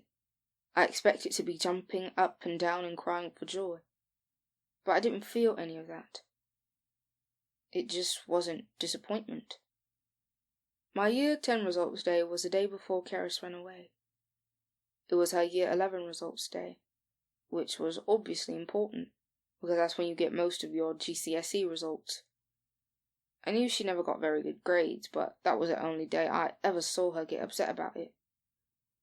I just got my results for the science GCSE I'd taken a year early, for which I'd received an A star. And I was walking out of this same room, the ILC, with Mum, staring at the tiny Times New Roman A star, the first of many to come. We walked down the stairs and we were about to exit the building when Carys and Carol Last walked right past the open door heading towards the car park. I heard the words, "Really quite pathetic." And I guess it was Carol who said them, but to this day I can't be sure. Carys had tears streaming down her face, and her mum was holding on to her arm so tight it must have hurt. I drank the wine Mum stole from me in pretty much one go, facing the wall so none of my teachers saw me. Then we passed Dr. Abolayan, who tried to catch my eye, and we walked out of the room, down the stairs, and out of the building into the sunlight. My grip on my results envelope had crumpled, and it sponged my name. Are you okay? Said Mum. You don't seem very happy. She was right, but I didn't know why. Francis! I spun around, praying it wasn't any of my friends, but of course it was. It was Raine Sengupta. She'd been leaning on railing outside the building, talking to someone I didn't know. She walked up to me. She had the right side of her hair freshly shaved. All good, mate? She said, nodding at my envelope. I smiled. Yeah. Yep. 4 A's. Holy shit, well done! Thanks. Yeah, I'm really pleased. So you're all good for Cambridge, yeah? Yeah, I should be. Sweet. There was a pause. How about you? I asked. Raine shrugged. 2 C's, a D and an E. Not great, but I think I'll fully handle any back in if I do some retakes. Ah. I had no idea what to say, and Raine could obviously tell. She laughed. It's fine. I don't do any work, and my art coursework was proper shit. We said some awkward goodbyes, and me and Mum walked off again. Who was that? Said Mum once we got in the car. Raine Sengupta? I don't think you've mentioned her before. She's just in our friendship group. We're not that close. My phone buzzed and it was a text from Aled. He said, 4 A stars. I'm in. Mum flipped the sun visor down in front of her and said, Ready to go home? And I said, yeah. The Circle of Evils. There was a huge Facebook event for the post-exams night happening at Johnny R's on the same day, which everyone in sixth form had been invited to. But I didn't really want to go. Firstly, everyone was just going to get drunk, which I could do perfectly well by myself in my lounge while watching YouTube videos, instead of having to worry about catching the last train home or avoiding sexual assault. Secondly, I hadn't really spoken to any of my school friends apart from Raine very recently. And I think if we were in The Sims, our friendship bar would almost be back to nothing. I knew Aled was busy celebrating his birthday with Daniel, which was a bit weird since I didn't think they'd actually spent a lot of time together recently. But Daniel was actually his lifelong best friend, so fair enough. Mum had booked champagne and said we could order pizza and play Trivial Pursuit. I'd be able to give Aled his present tomorrow. What I was not expecting was Daniel Judd knocking on my door at 9:43 p.m. I was pretty tipsy, but even if I'd been sober, I still would have laughed my arse off. He was wearing his old grammar school uniform, the one he'd worn until sixth form when he moved to the academy. In theory, it was completely normal. A black blazer and trousers, and a very plain navy tie, and a crest with a gold T on it. But since Daniel's year 12 growth spurt, the trousers ended up just above his ankles, and the blazer was so tight and short in the arms that he looked absolutely ridiculous. He just stood there, eyebrows raised, while I laughed and laughed. Oh my God, you look like Bruno Mars. There were small tears forming in my eyes. Daniel frowned. Bruno Mars is of Puerto Rican and Filipino heritage, not Korean, so that's incredibly offensive. I was just referring to the shortness of your trousers. Are you auditioning for Jersey Boys? He blinked. Yes, that's actually my life goal. I wrote it on my careers survey. Your Bruno Mars trivia is impressive, by the way. I leaned against the doorway. You don't fancy a game of Trivial Pursuit, do you? I'm right in the middle of one. Well, why else would I possibly be here, Francis? We looked at each other. There was a pause. Why are you here? I said. Aren't you supposed to be with Aled? He raised his eyebrows again. Basically, we were going to go to the post-exams thing at Johnny R's. But Aled doesn't really want to, and he was saying that it'd be nice to see you on his birthday. I thought you two were hanging out. We are, actually. Without me? We have been so far. So I'd be the ultimate third wheel? He laughed. Yeah, I know, right? I considered shutting the door in his face. Are you coming or not? He said. Are you going to be a dick to me for the entire evening if I do? Probably. At least he was honest. Okay, fine, I said. But I have 2 questions. Firstly, why are you wearing your old grammar school uniform? That was the theme of the post-exams Johnny R's thing. He put his hands in his pockets. Did you even read the Facebook event? I skimmed it. Right. Secondly, why isn't Aled here? I told him I was going to take a piss. He thinks you're in a loo right now? Yup. I stared at Daniel. This was entirely his idea. he was actually doing something nice for someone. Sure. If he was going to do anything nice for anyone ever, it was probably going to be Aled. But still, this was something. Alright then, I said. Cool. It's going to be awkward though, since you literally despise me. I don't literally despise you, he said. That's so dramatic. I put on this posh accent. Oh, sorry. I mean, we don't particularly get on. Only because you give me evils all the time. Excuse me, you're the one who gives me evils all the time. We stared at each other. An evil's paradox, I continued. The circle of evils. Evilception. Are you wearing that? He said. I looked down. I was wearing my Batman onesie. Yes, I said. Problem? So many, he said, turning around. So many problems. So I went inside and told Mum I was going to Aled, and she said that was fine because she still needed to catch up on the British Bake Off. She just asked that it didn't be too loud when I came back in. Then I grabbed my keys from the bowl near the door, and Aled's birthday card and present from the kitchen table, and put some shoes on, and I took one last look at myself in the landing mirror. My makeup was pretty crap, and my hair had started to fall out of its top knot. But I didn't really care that much. What were we going to do? Get more drunk in Aled's lounge? That's all there was to do, apparently. I don't know. So, yeah. Drinking cool? I don't know. Power station. I don't know whether you're aware, I said as we walked down the road in a complete opposite direction to Aled's house. But this is not the way to Aled's house. You're so amazingly intelligent, Daniel said. Did you get your 4 A's? Yep. Did you? Yup. Nice. Then I shook my head. So, where are we going? I'm not exactly dressed to go out.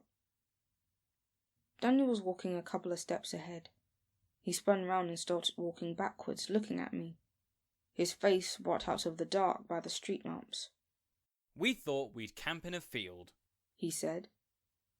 Is that legal? Probably not. Oh, you're breaking a rule. I'm so proud. He just turned away from me. Hilarious. I haven't seen you and Aled hanging out much this summer, I said. He didn't look at me. So? I don't know. Have you been on holiday? He laughed. I wish. You said you hadn't seen much of him. When did I say that? I was getting a sense that I was venturing into awkward territory.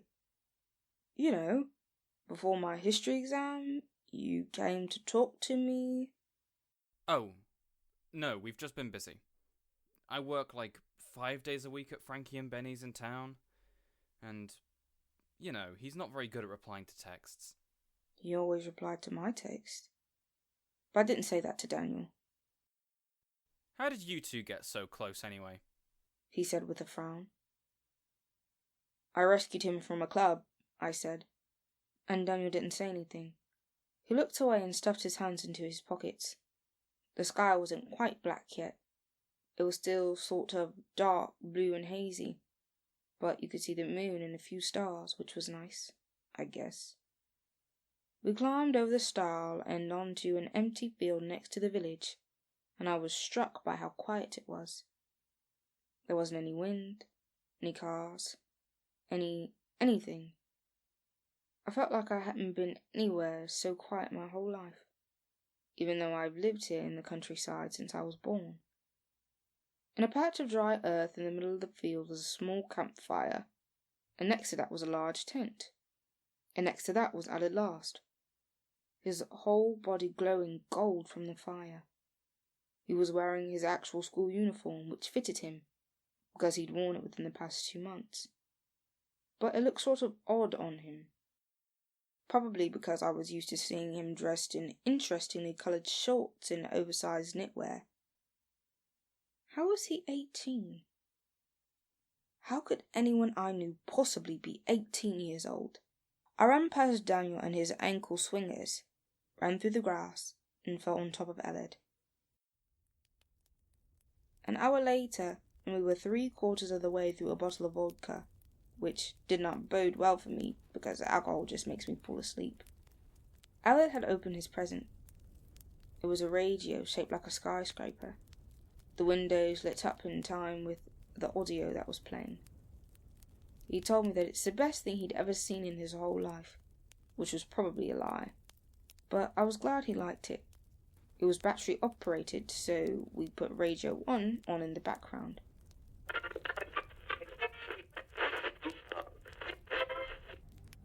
And there was some kind of electronic themed show going on. Lots of mellow synth and low bass. The lights of the town and the power station flickered on in the distance. Daniel took one look at it and said, Jesus fucking Christ, you know about Universe City, don't you? Drunk Daniel was only more sarcastic and more sweary and more patronising than sober Daniel. But somehow that made it easier to laugh at him rather than punch him in the face. Aled and I said. Don't, me. I can see right through you both. Daniel threw his head back and laughed. Well, it was only a matter of time before someone worked it out. He leaned towards me. How long have you been listening? Were you there when I used to play bass in the theme tune? I laughed. You play bass? Not anymore. Aled interrupted before I could say anything else. For the last half an hour he'd been setting a stick alight and making shapes with the fire in the air like a sparkler. She's the new artist. Daniel frowned. Artist? Yeah, she made the GIF for last week's episode. Oh. Daniel's voice quieted a little. I haven't listened to last week's yet. Aled grinned. You're such a fake fan. Shut up, I'm obviously a fan. Fake fan. I was the first person ever to even subscribe. Fake fan. Daniel chucked a handful of dirt at Aled, and Aled laughed and rolled over to avoid it. The whole evening was silly. I didn't really understand why we were hanging out. Aled wasn't in my year group. He didn't go to my school. Daniel didn't even like me. What sort of friendship group is 2 boys and 1 girl? Daniel and Aled started talking about their results. I'm just really relieved. Daniel was saying. Like, getting into a good uni to do biology. I've wanted it for, 6 years. I'd hate myself if I messed it up now. I'm really pleased for you, said Aled, who was laying on his side, still poking a stick into the fire. You must be really pleased for you, though. Yeah, I don't know, said Aled, which I didn't really get. Why wouldn't he be pleased about his results? It's good. I just don't think I care about anything that much. You care about Universe City, I said. Aled glanced at me. Ah, yeah, okay, that's true. I could feel myself getting tired and my eyes shutting. Carys popped into my head. We got drunk like this on the same day 2 years ago. Results night, at that house party. That had been a bad night. When exactly was I going to bring Carys up with Aled? Well, I saw a lot of people crying about their grades this morning, so I think you should be celebrating, said Daniel. He passed the vodka and Coke bottles to Aled. Drink up, birthday boy.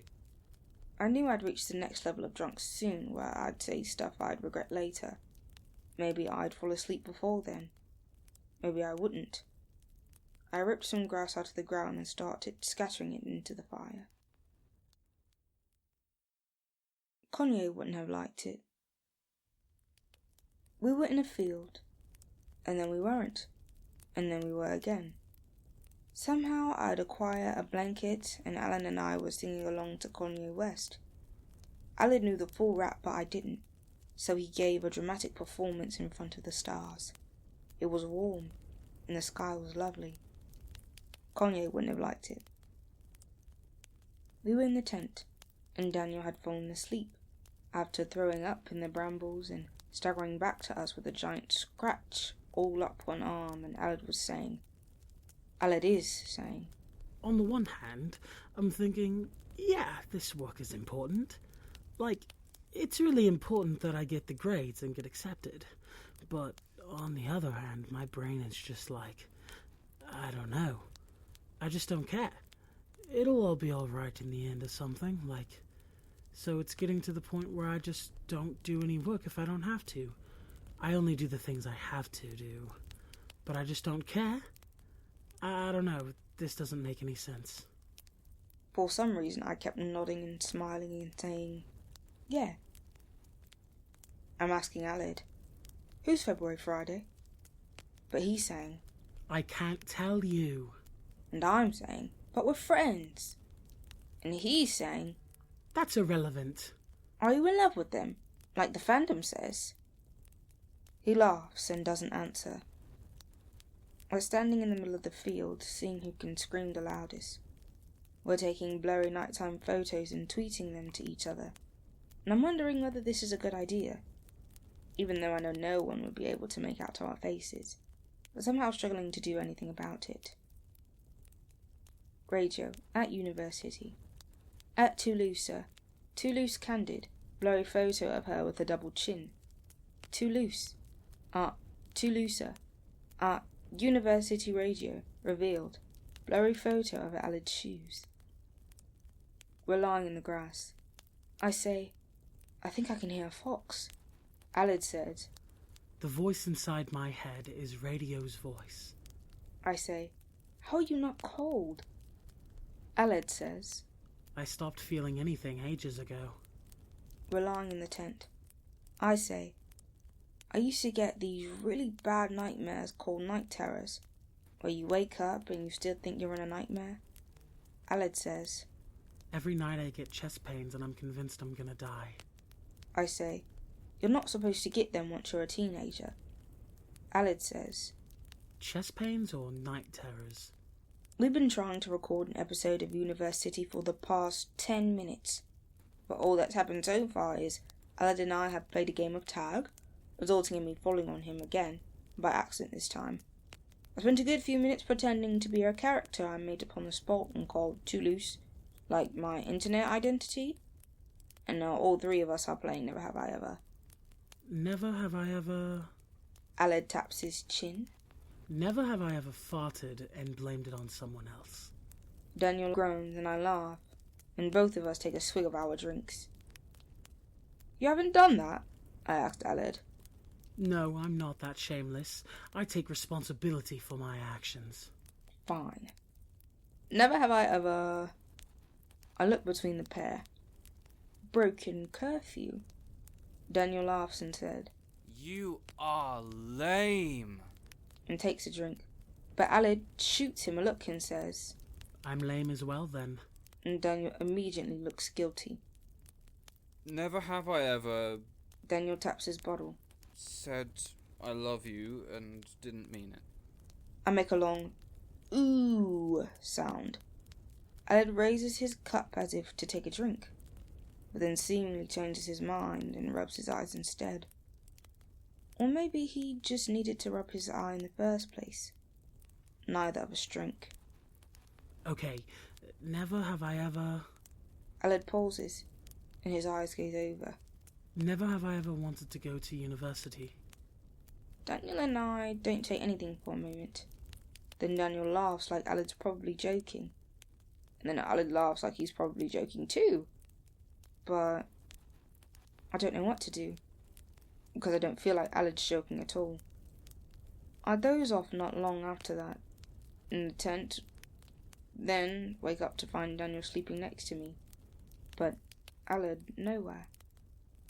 And I stumble out of the tent to see him walking in circles in the grass, his phone close to his mouth, mumbling things I can't quite hear properly. I wandered over to him and asked, "What are you saying?"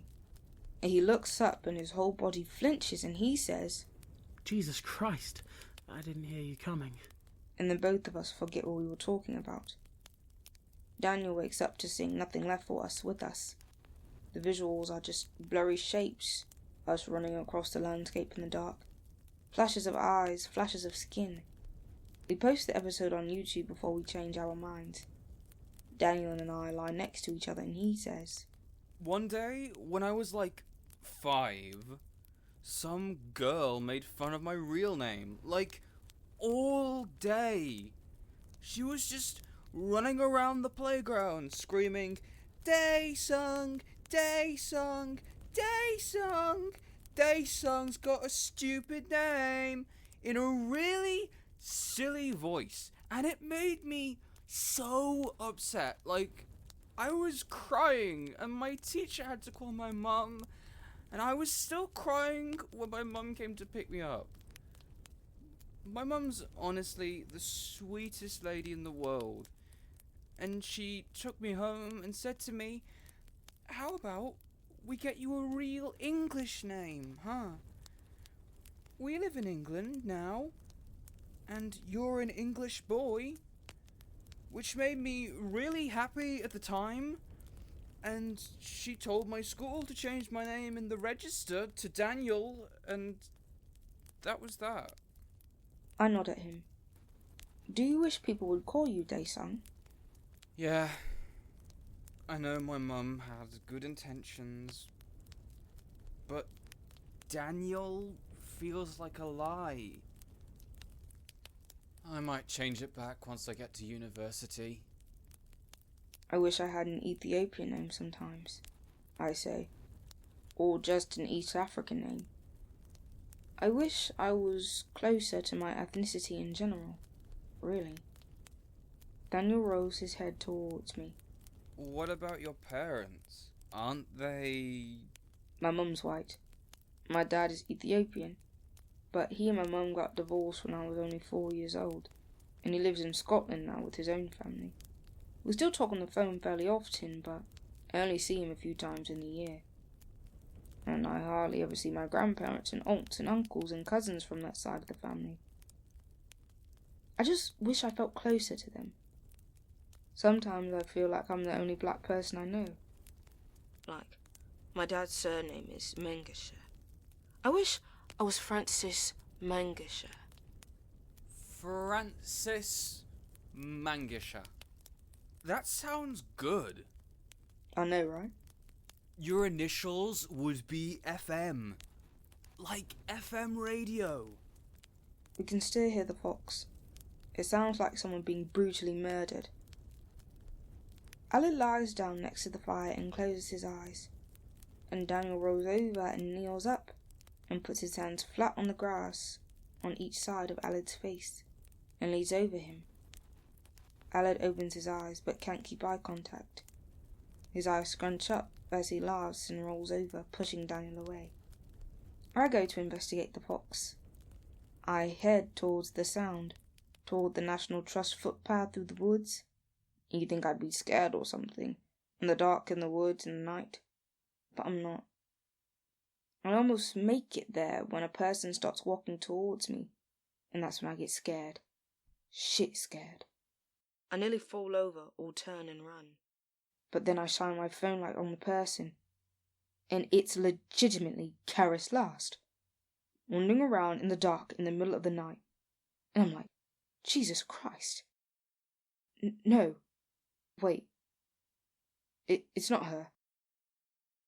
It's just a dream. Wait. Am I asleep now? Not him. Carys says. It's me. But I wouldn't be surprised if it was Jesus, because she looks like she's walking out of heaven itself. Or maybe it's just my phone torch shining on her skin and her platinum hair. I wasn't dreaming. This did happen. 2 years ago on results night. We'd been at a house party. She'd wandered off into the woods. Why am I remembering this now? Are you like a werefox? I asked her. No, I just like wildlife. she said. At night. You shouldn't walk around in the dark at night. Neither should you. Well, shit, you got me there. Maybe nothing was happening. We'd been drinking, me especially, and we'd been to lots of house parties before this. I was getting used to the way people would just pass out one by one or throw up in plant pots. I was getting used to the group of boys who would always sit in the garden and smoke weed because, well, I don't really know why they did it. I was getting used to the way people got off with each other without a second thought, even if it made me feel disgusting to even watch it happen. We walked back to the party together. It was 2, maybe 3 in the morning. We walked through the back garden gate and past some bodies in the grass. She'd been so quiet that day. Quiet and sad. We sat down on the sofa in the lounge. It was so dark inside we could barely see each other. "What's wrong?" I said. Nothing, she said. I didn't push it, but after a moment she continued. I'm jealous of you, said Carys. What? Why? How do you just slide through life like that? Friends, school, family. She shook her head. How do you just slide through it all without fucking up? I opened my mouth to say something, but nothing came out. You've got so much more power than you think you do, she said. But you just waste it. You just do whatever anyone else says. I still didn't know what she was talking about, so I just said, "You're weird for 15.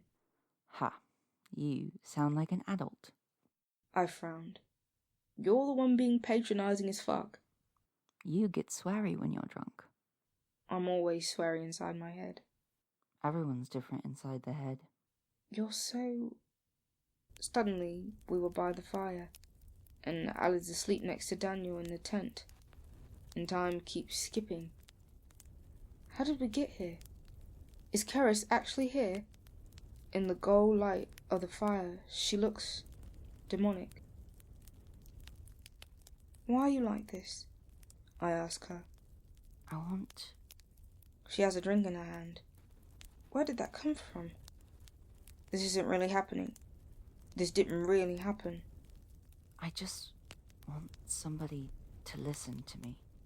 I don't remember when she left or anything else she said apart from 2 minutes later when she stood up and said, Nobody listens to me. Blanket bundle.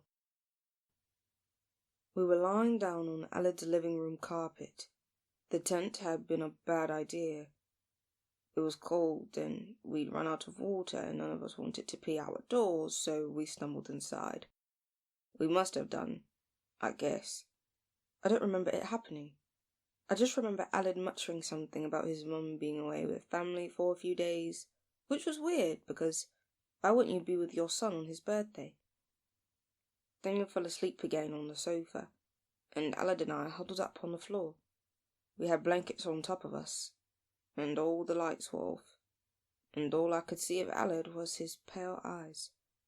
All I could hear was low synth rumble coming from the skyscraper radio. I couldn't quite believe how much I seriously loved Alad last. Even if it wasn't in the ideal way that would make it socially acceptable for us to live together until we die. Alad rolled over so he was facing me.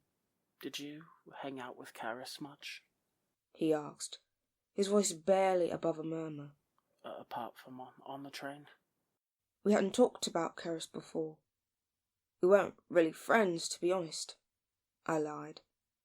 We hung out when I was in year 10, but we weren't really friends. Alec kept on looking at me.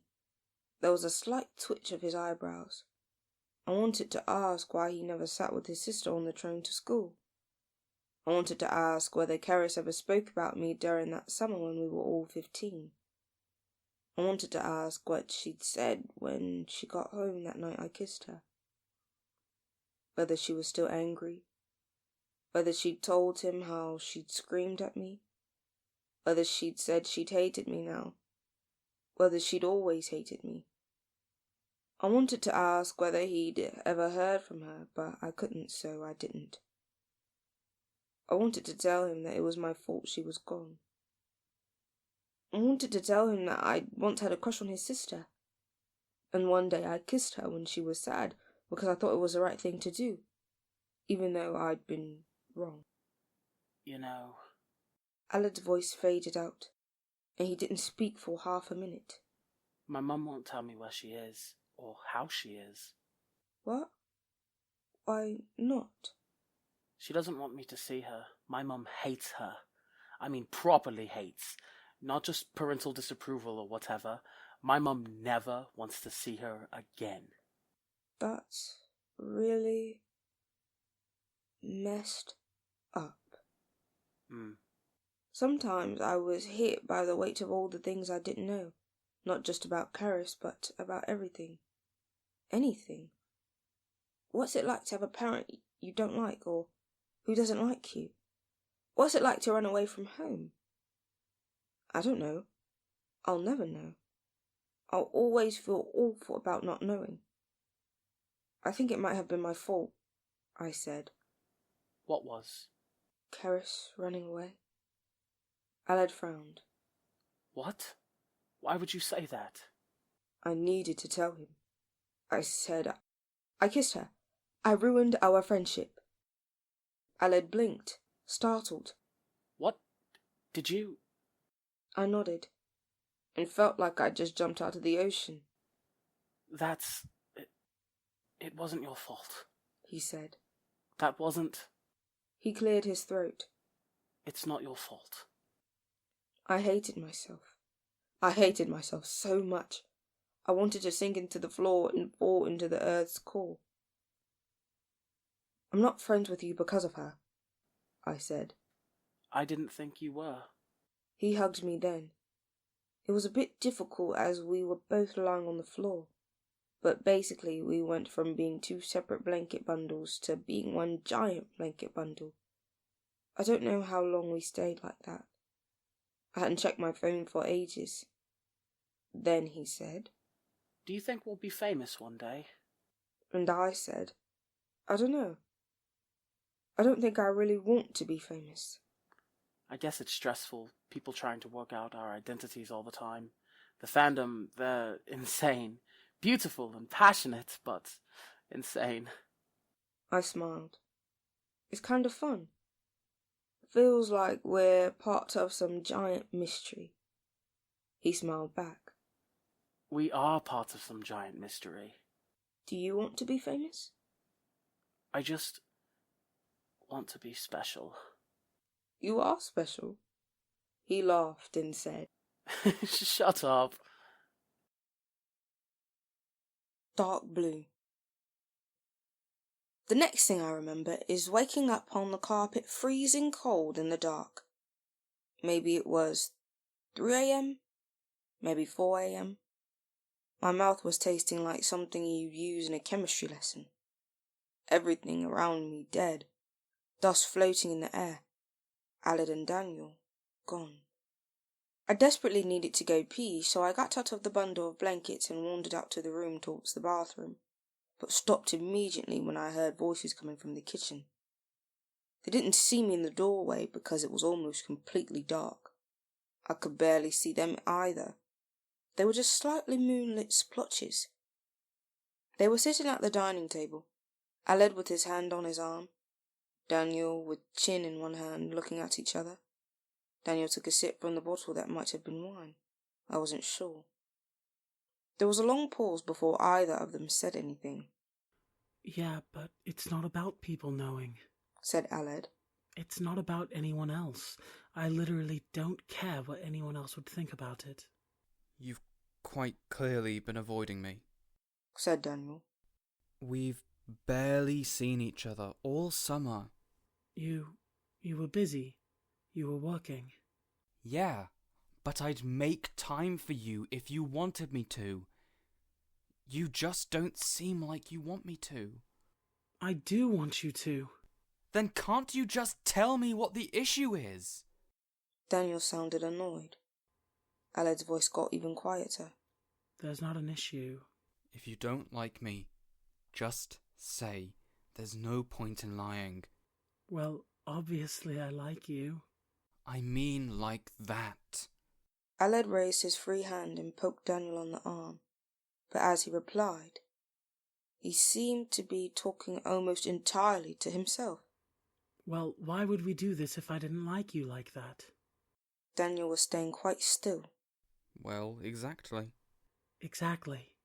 I think that's when I realised what was happening. Seconds before it happened, I don't even remember feeling surprised. I don't know what I felt. Maybe a bit lonely. Aled raised his head and lifted his arms. Daniel leaned into them and rested his head on Aled's chest. And Aled hugged him tightly, rubbing a hand slowly across Daniel's back. When they drew apart, Aled sat there, waiting for it to happen. Daniel lifted a hand and ran it through Aled's hair and said, You need a haircut. And then leaned in and kissed him. I turned around. I didn't need to see any more. I woke up some time later on the carpet, freezing in the dark, and Aled was breathing like he was an astronaut running out of oxygen, sitting up next to me with his head bent forward and his face completely covered by his hands. Daniel wasn't there. Aled kept breathing and holding his head, and I sat up and put my hand on his shoulder and said, Aled? But he didn't look at me. He just kept shaking, and I suddenly realised that he was crying. I tried to move so he could look at me, and I said, Aled? Again, but nothing was happening. And then he made a really horrible moaning noise, and it wasn't just crying. This was worse. This was the crying where you want to scratch your eyes and smash a wall, and I couldn't stand it. I can't even stand when other people cry, especially like this. I put my arms around him and held him, and his whole body was shaking, and I didn't know what else to do, so I just stayed like that and said, What's wrong? Probably 1,000,000,000 times, but he just kept shaking his head, and I didn't know what that meant. When I managed to get him to lie down, I asked it again, and he just said, I'm sorry. I'm sorry. And minutes later, he said, I don't want to go to university. And I think he might still have been crying when I fell asleep. The next time I woke up, Daniel was on the sofa inside a sleeping bag like he was camping under the stars. I realised suddenly that Daniel was February Friday. Of course he was. Secret romance, childhood best friend. Could this get any more romantic? Not that I knew anything about that stuff. I thought I'd feel happy about finally knowing, but I didn't feel anything. I looked up at the ceiling, half expecting to find some stars there, but there wasn't anything at all. I needed to pee again, urgently, so I sat up and glanced at Aled, who was asleep again, lying next to me on the floor, his head turned towards me, one hand curled under his cheek, and I squinted, and I thought that the skin under his eyes was kind of purple, which was weird, but I suppose it might have been the light, which seemed to be stuck in a permanent state of dark blue. Summer Holiday, B. The worst episode. I'd woken up at sleepovers many times before, but never with someone sleeping with their arm around me, which was what Aled was doing when I woke up at 11:34 a.m. the next day, with what felt like a fireworks display happening inside my brain. I didn't remember a lot, but I did remember that Aled and Daniel were a thing. Daniel was February Friday. Aled had started crying for no reason, and we'd recorded and posted a drunk episode of University. I felt like something bad had happened, even though nothing had. When I got back into the lounge with a bowl of cereal, Aled and Daniel were sitting next to each other on the floor. I wondered whether they'd had some kind of argument last night, which would explain Aled's random breakdown. but they were almost leaning on each other, watching a video on Aled's phone. It took me 2 seconds to realise what it was. I sat down next to them and watched it in silence. When it had finished, Daniel said, "Well, that's embarrassing." Aled said, "That's the worst episode we've ever made." I said, "Look at the views." The views, which were normally around 5,000 or 6,000 for a new episode, were at 30,327. 5 weird things I'm obsessed with. A famous YouTuber promoted University on its channel. The video was called 5 Weird Things I'm Obsessed With, and alongside a piggy bank shaped like a pig in a tutu, a Doge app, a game called Can Your Pet, and a landline phone in the shape of a burger. The YouTuber spoke about how much he loved this weird underrated podcast called University. The YouTuber had over 3 million subscribers. His video, 4 hours after he posted it, was at 300,000 views, and he'd linked to the University episode in the description. It took 2 minutes on Tumblr for me to find out that this had happened.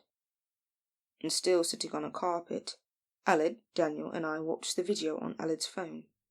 And lastly, I wanted to talk about this bizarre channel that I'm obsessed with. The YouTuber held up a hand, and a picture of University's logo popped up on screen. University is a podcast show about students sending out SOS messages from the futuristic university they're trapped inside. What I love about the show is that nobody knows who makes it, and it has all kinds of crazy conspiracy theories about it, like whether the characters are actual real people in real life. I only just thought of adding this on this video at the last minute because the creator of the show posted a new episode about half an hour ago. Probably a few hours ago for you guys watching this video. And it's just reached a whole new level of weird. You can hardly work out what's going on at all. One minute they're just rustling sounds and shouting. The next there are people playing Never Have I Ever.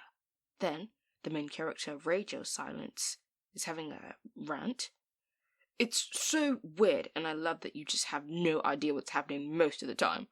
I genuinely stayed up until 6 a.m. once, just reading about all the mysteries and conspiracies in the show. If you like all my weird stories on this channel, you should definitely go check it out. I'll leave a link in the description. "This is so surreal," said Aled. "Yeah," I said. I'd watched this particular YouTuber's video since I was 14. "I wish he'd linked to the first episode," said Aled. "I was going to take this episode down." I frowned. "You want to take it down?" "Yeah," he said. "It's ridiculous. And shit." He paused. "I didn't even upload it on a Friday. I've always uploaded on Fridays." "Well, at least it got more people into the show. That's good," he said. Then he groaned and put his head in a hand. "Why did I upload that?" Daniel and I said nothing. I don't think we knew what to say. I thought we were supposed to be happy about this. But maybe that was wrong. Aled didn't look happy about it.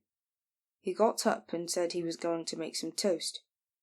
And Daniel and I gave each other a look. Then Daniel got up and walked after him.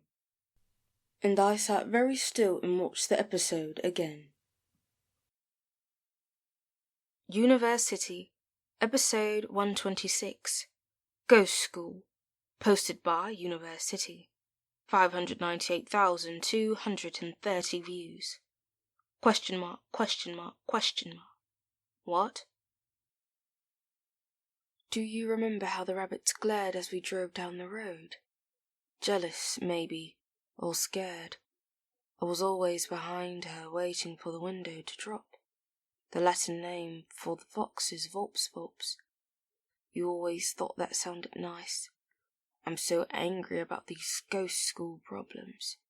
Problems feel like an overstatement. Are you going to go smoke your little cigarettes while you lean out the window under the stars?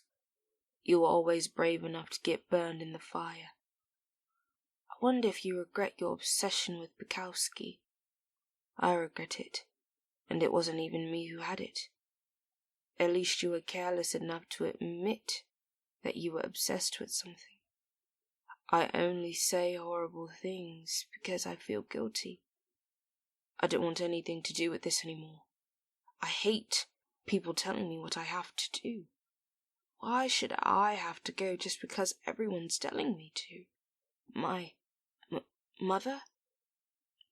Nobody should be able to make my decision for me. I'm here now, and I'm waiting, and it's going to happen. Was there even any choice involved? Do I sound like I care about school? I don't remember it happening. I don't remember anything I've done, or why. Everything is very confused. Everything is better under the stars, I suppose. If we get another life after we die, I'll meet you there, old sport. Sleep now.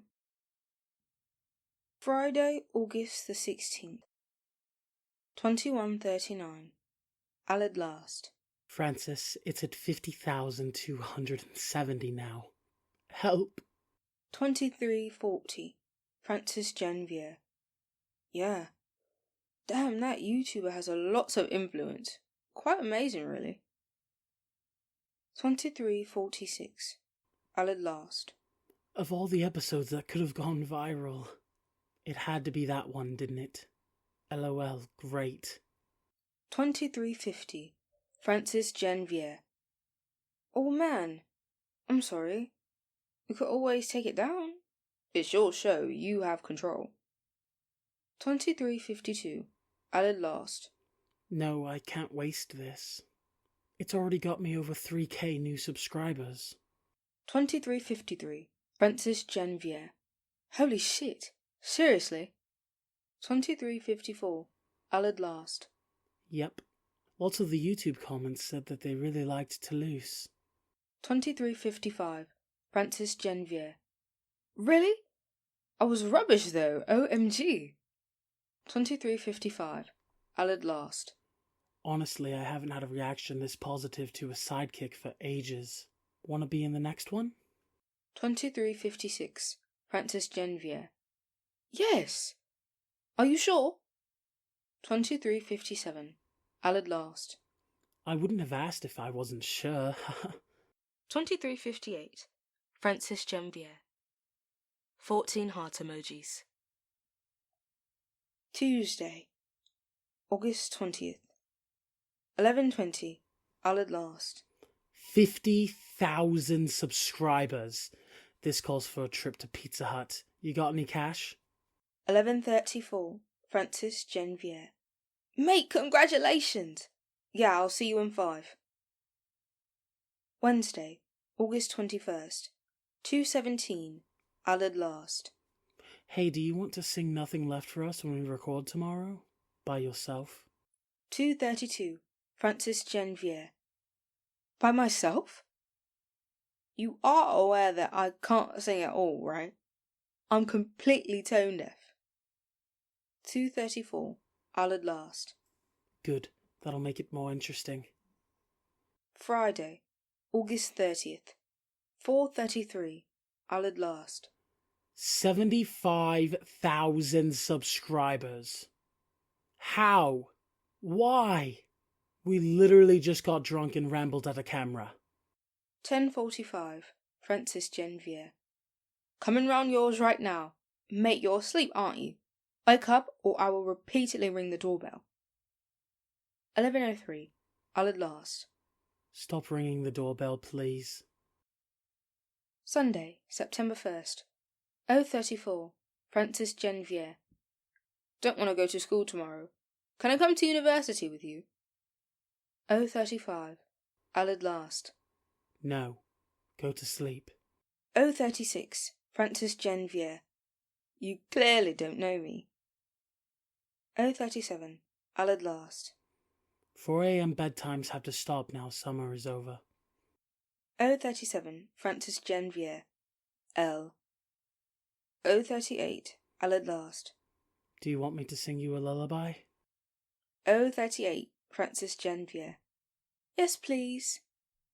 039. I'll at last. Go to sleep.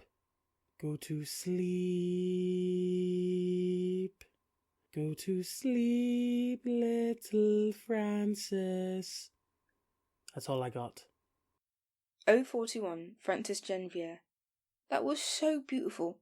I'll remember this moment forever. 042. I'll at last. Shut up and sleep now.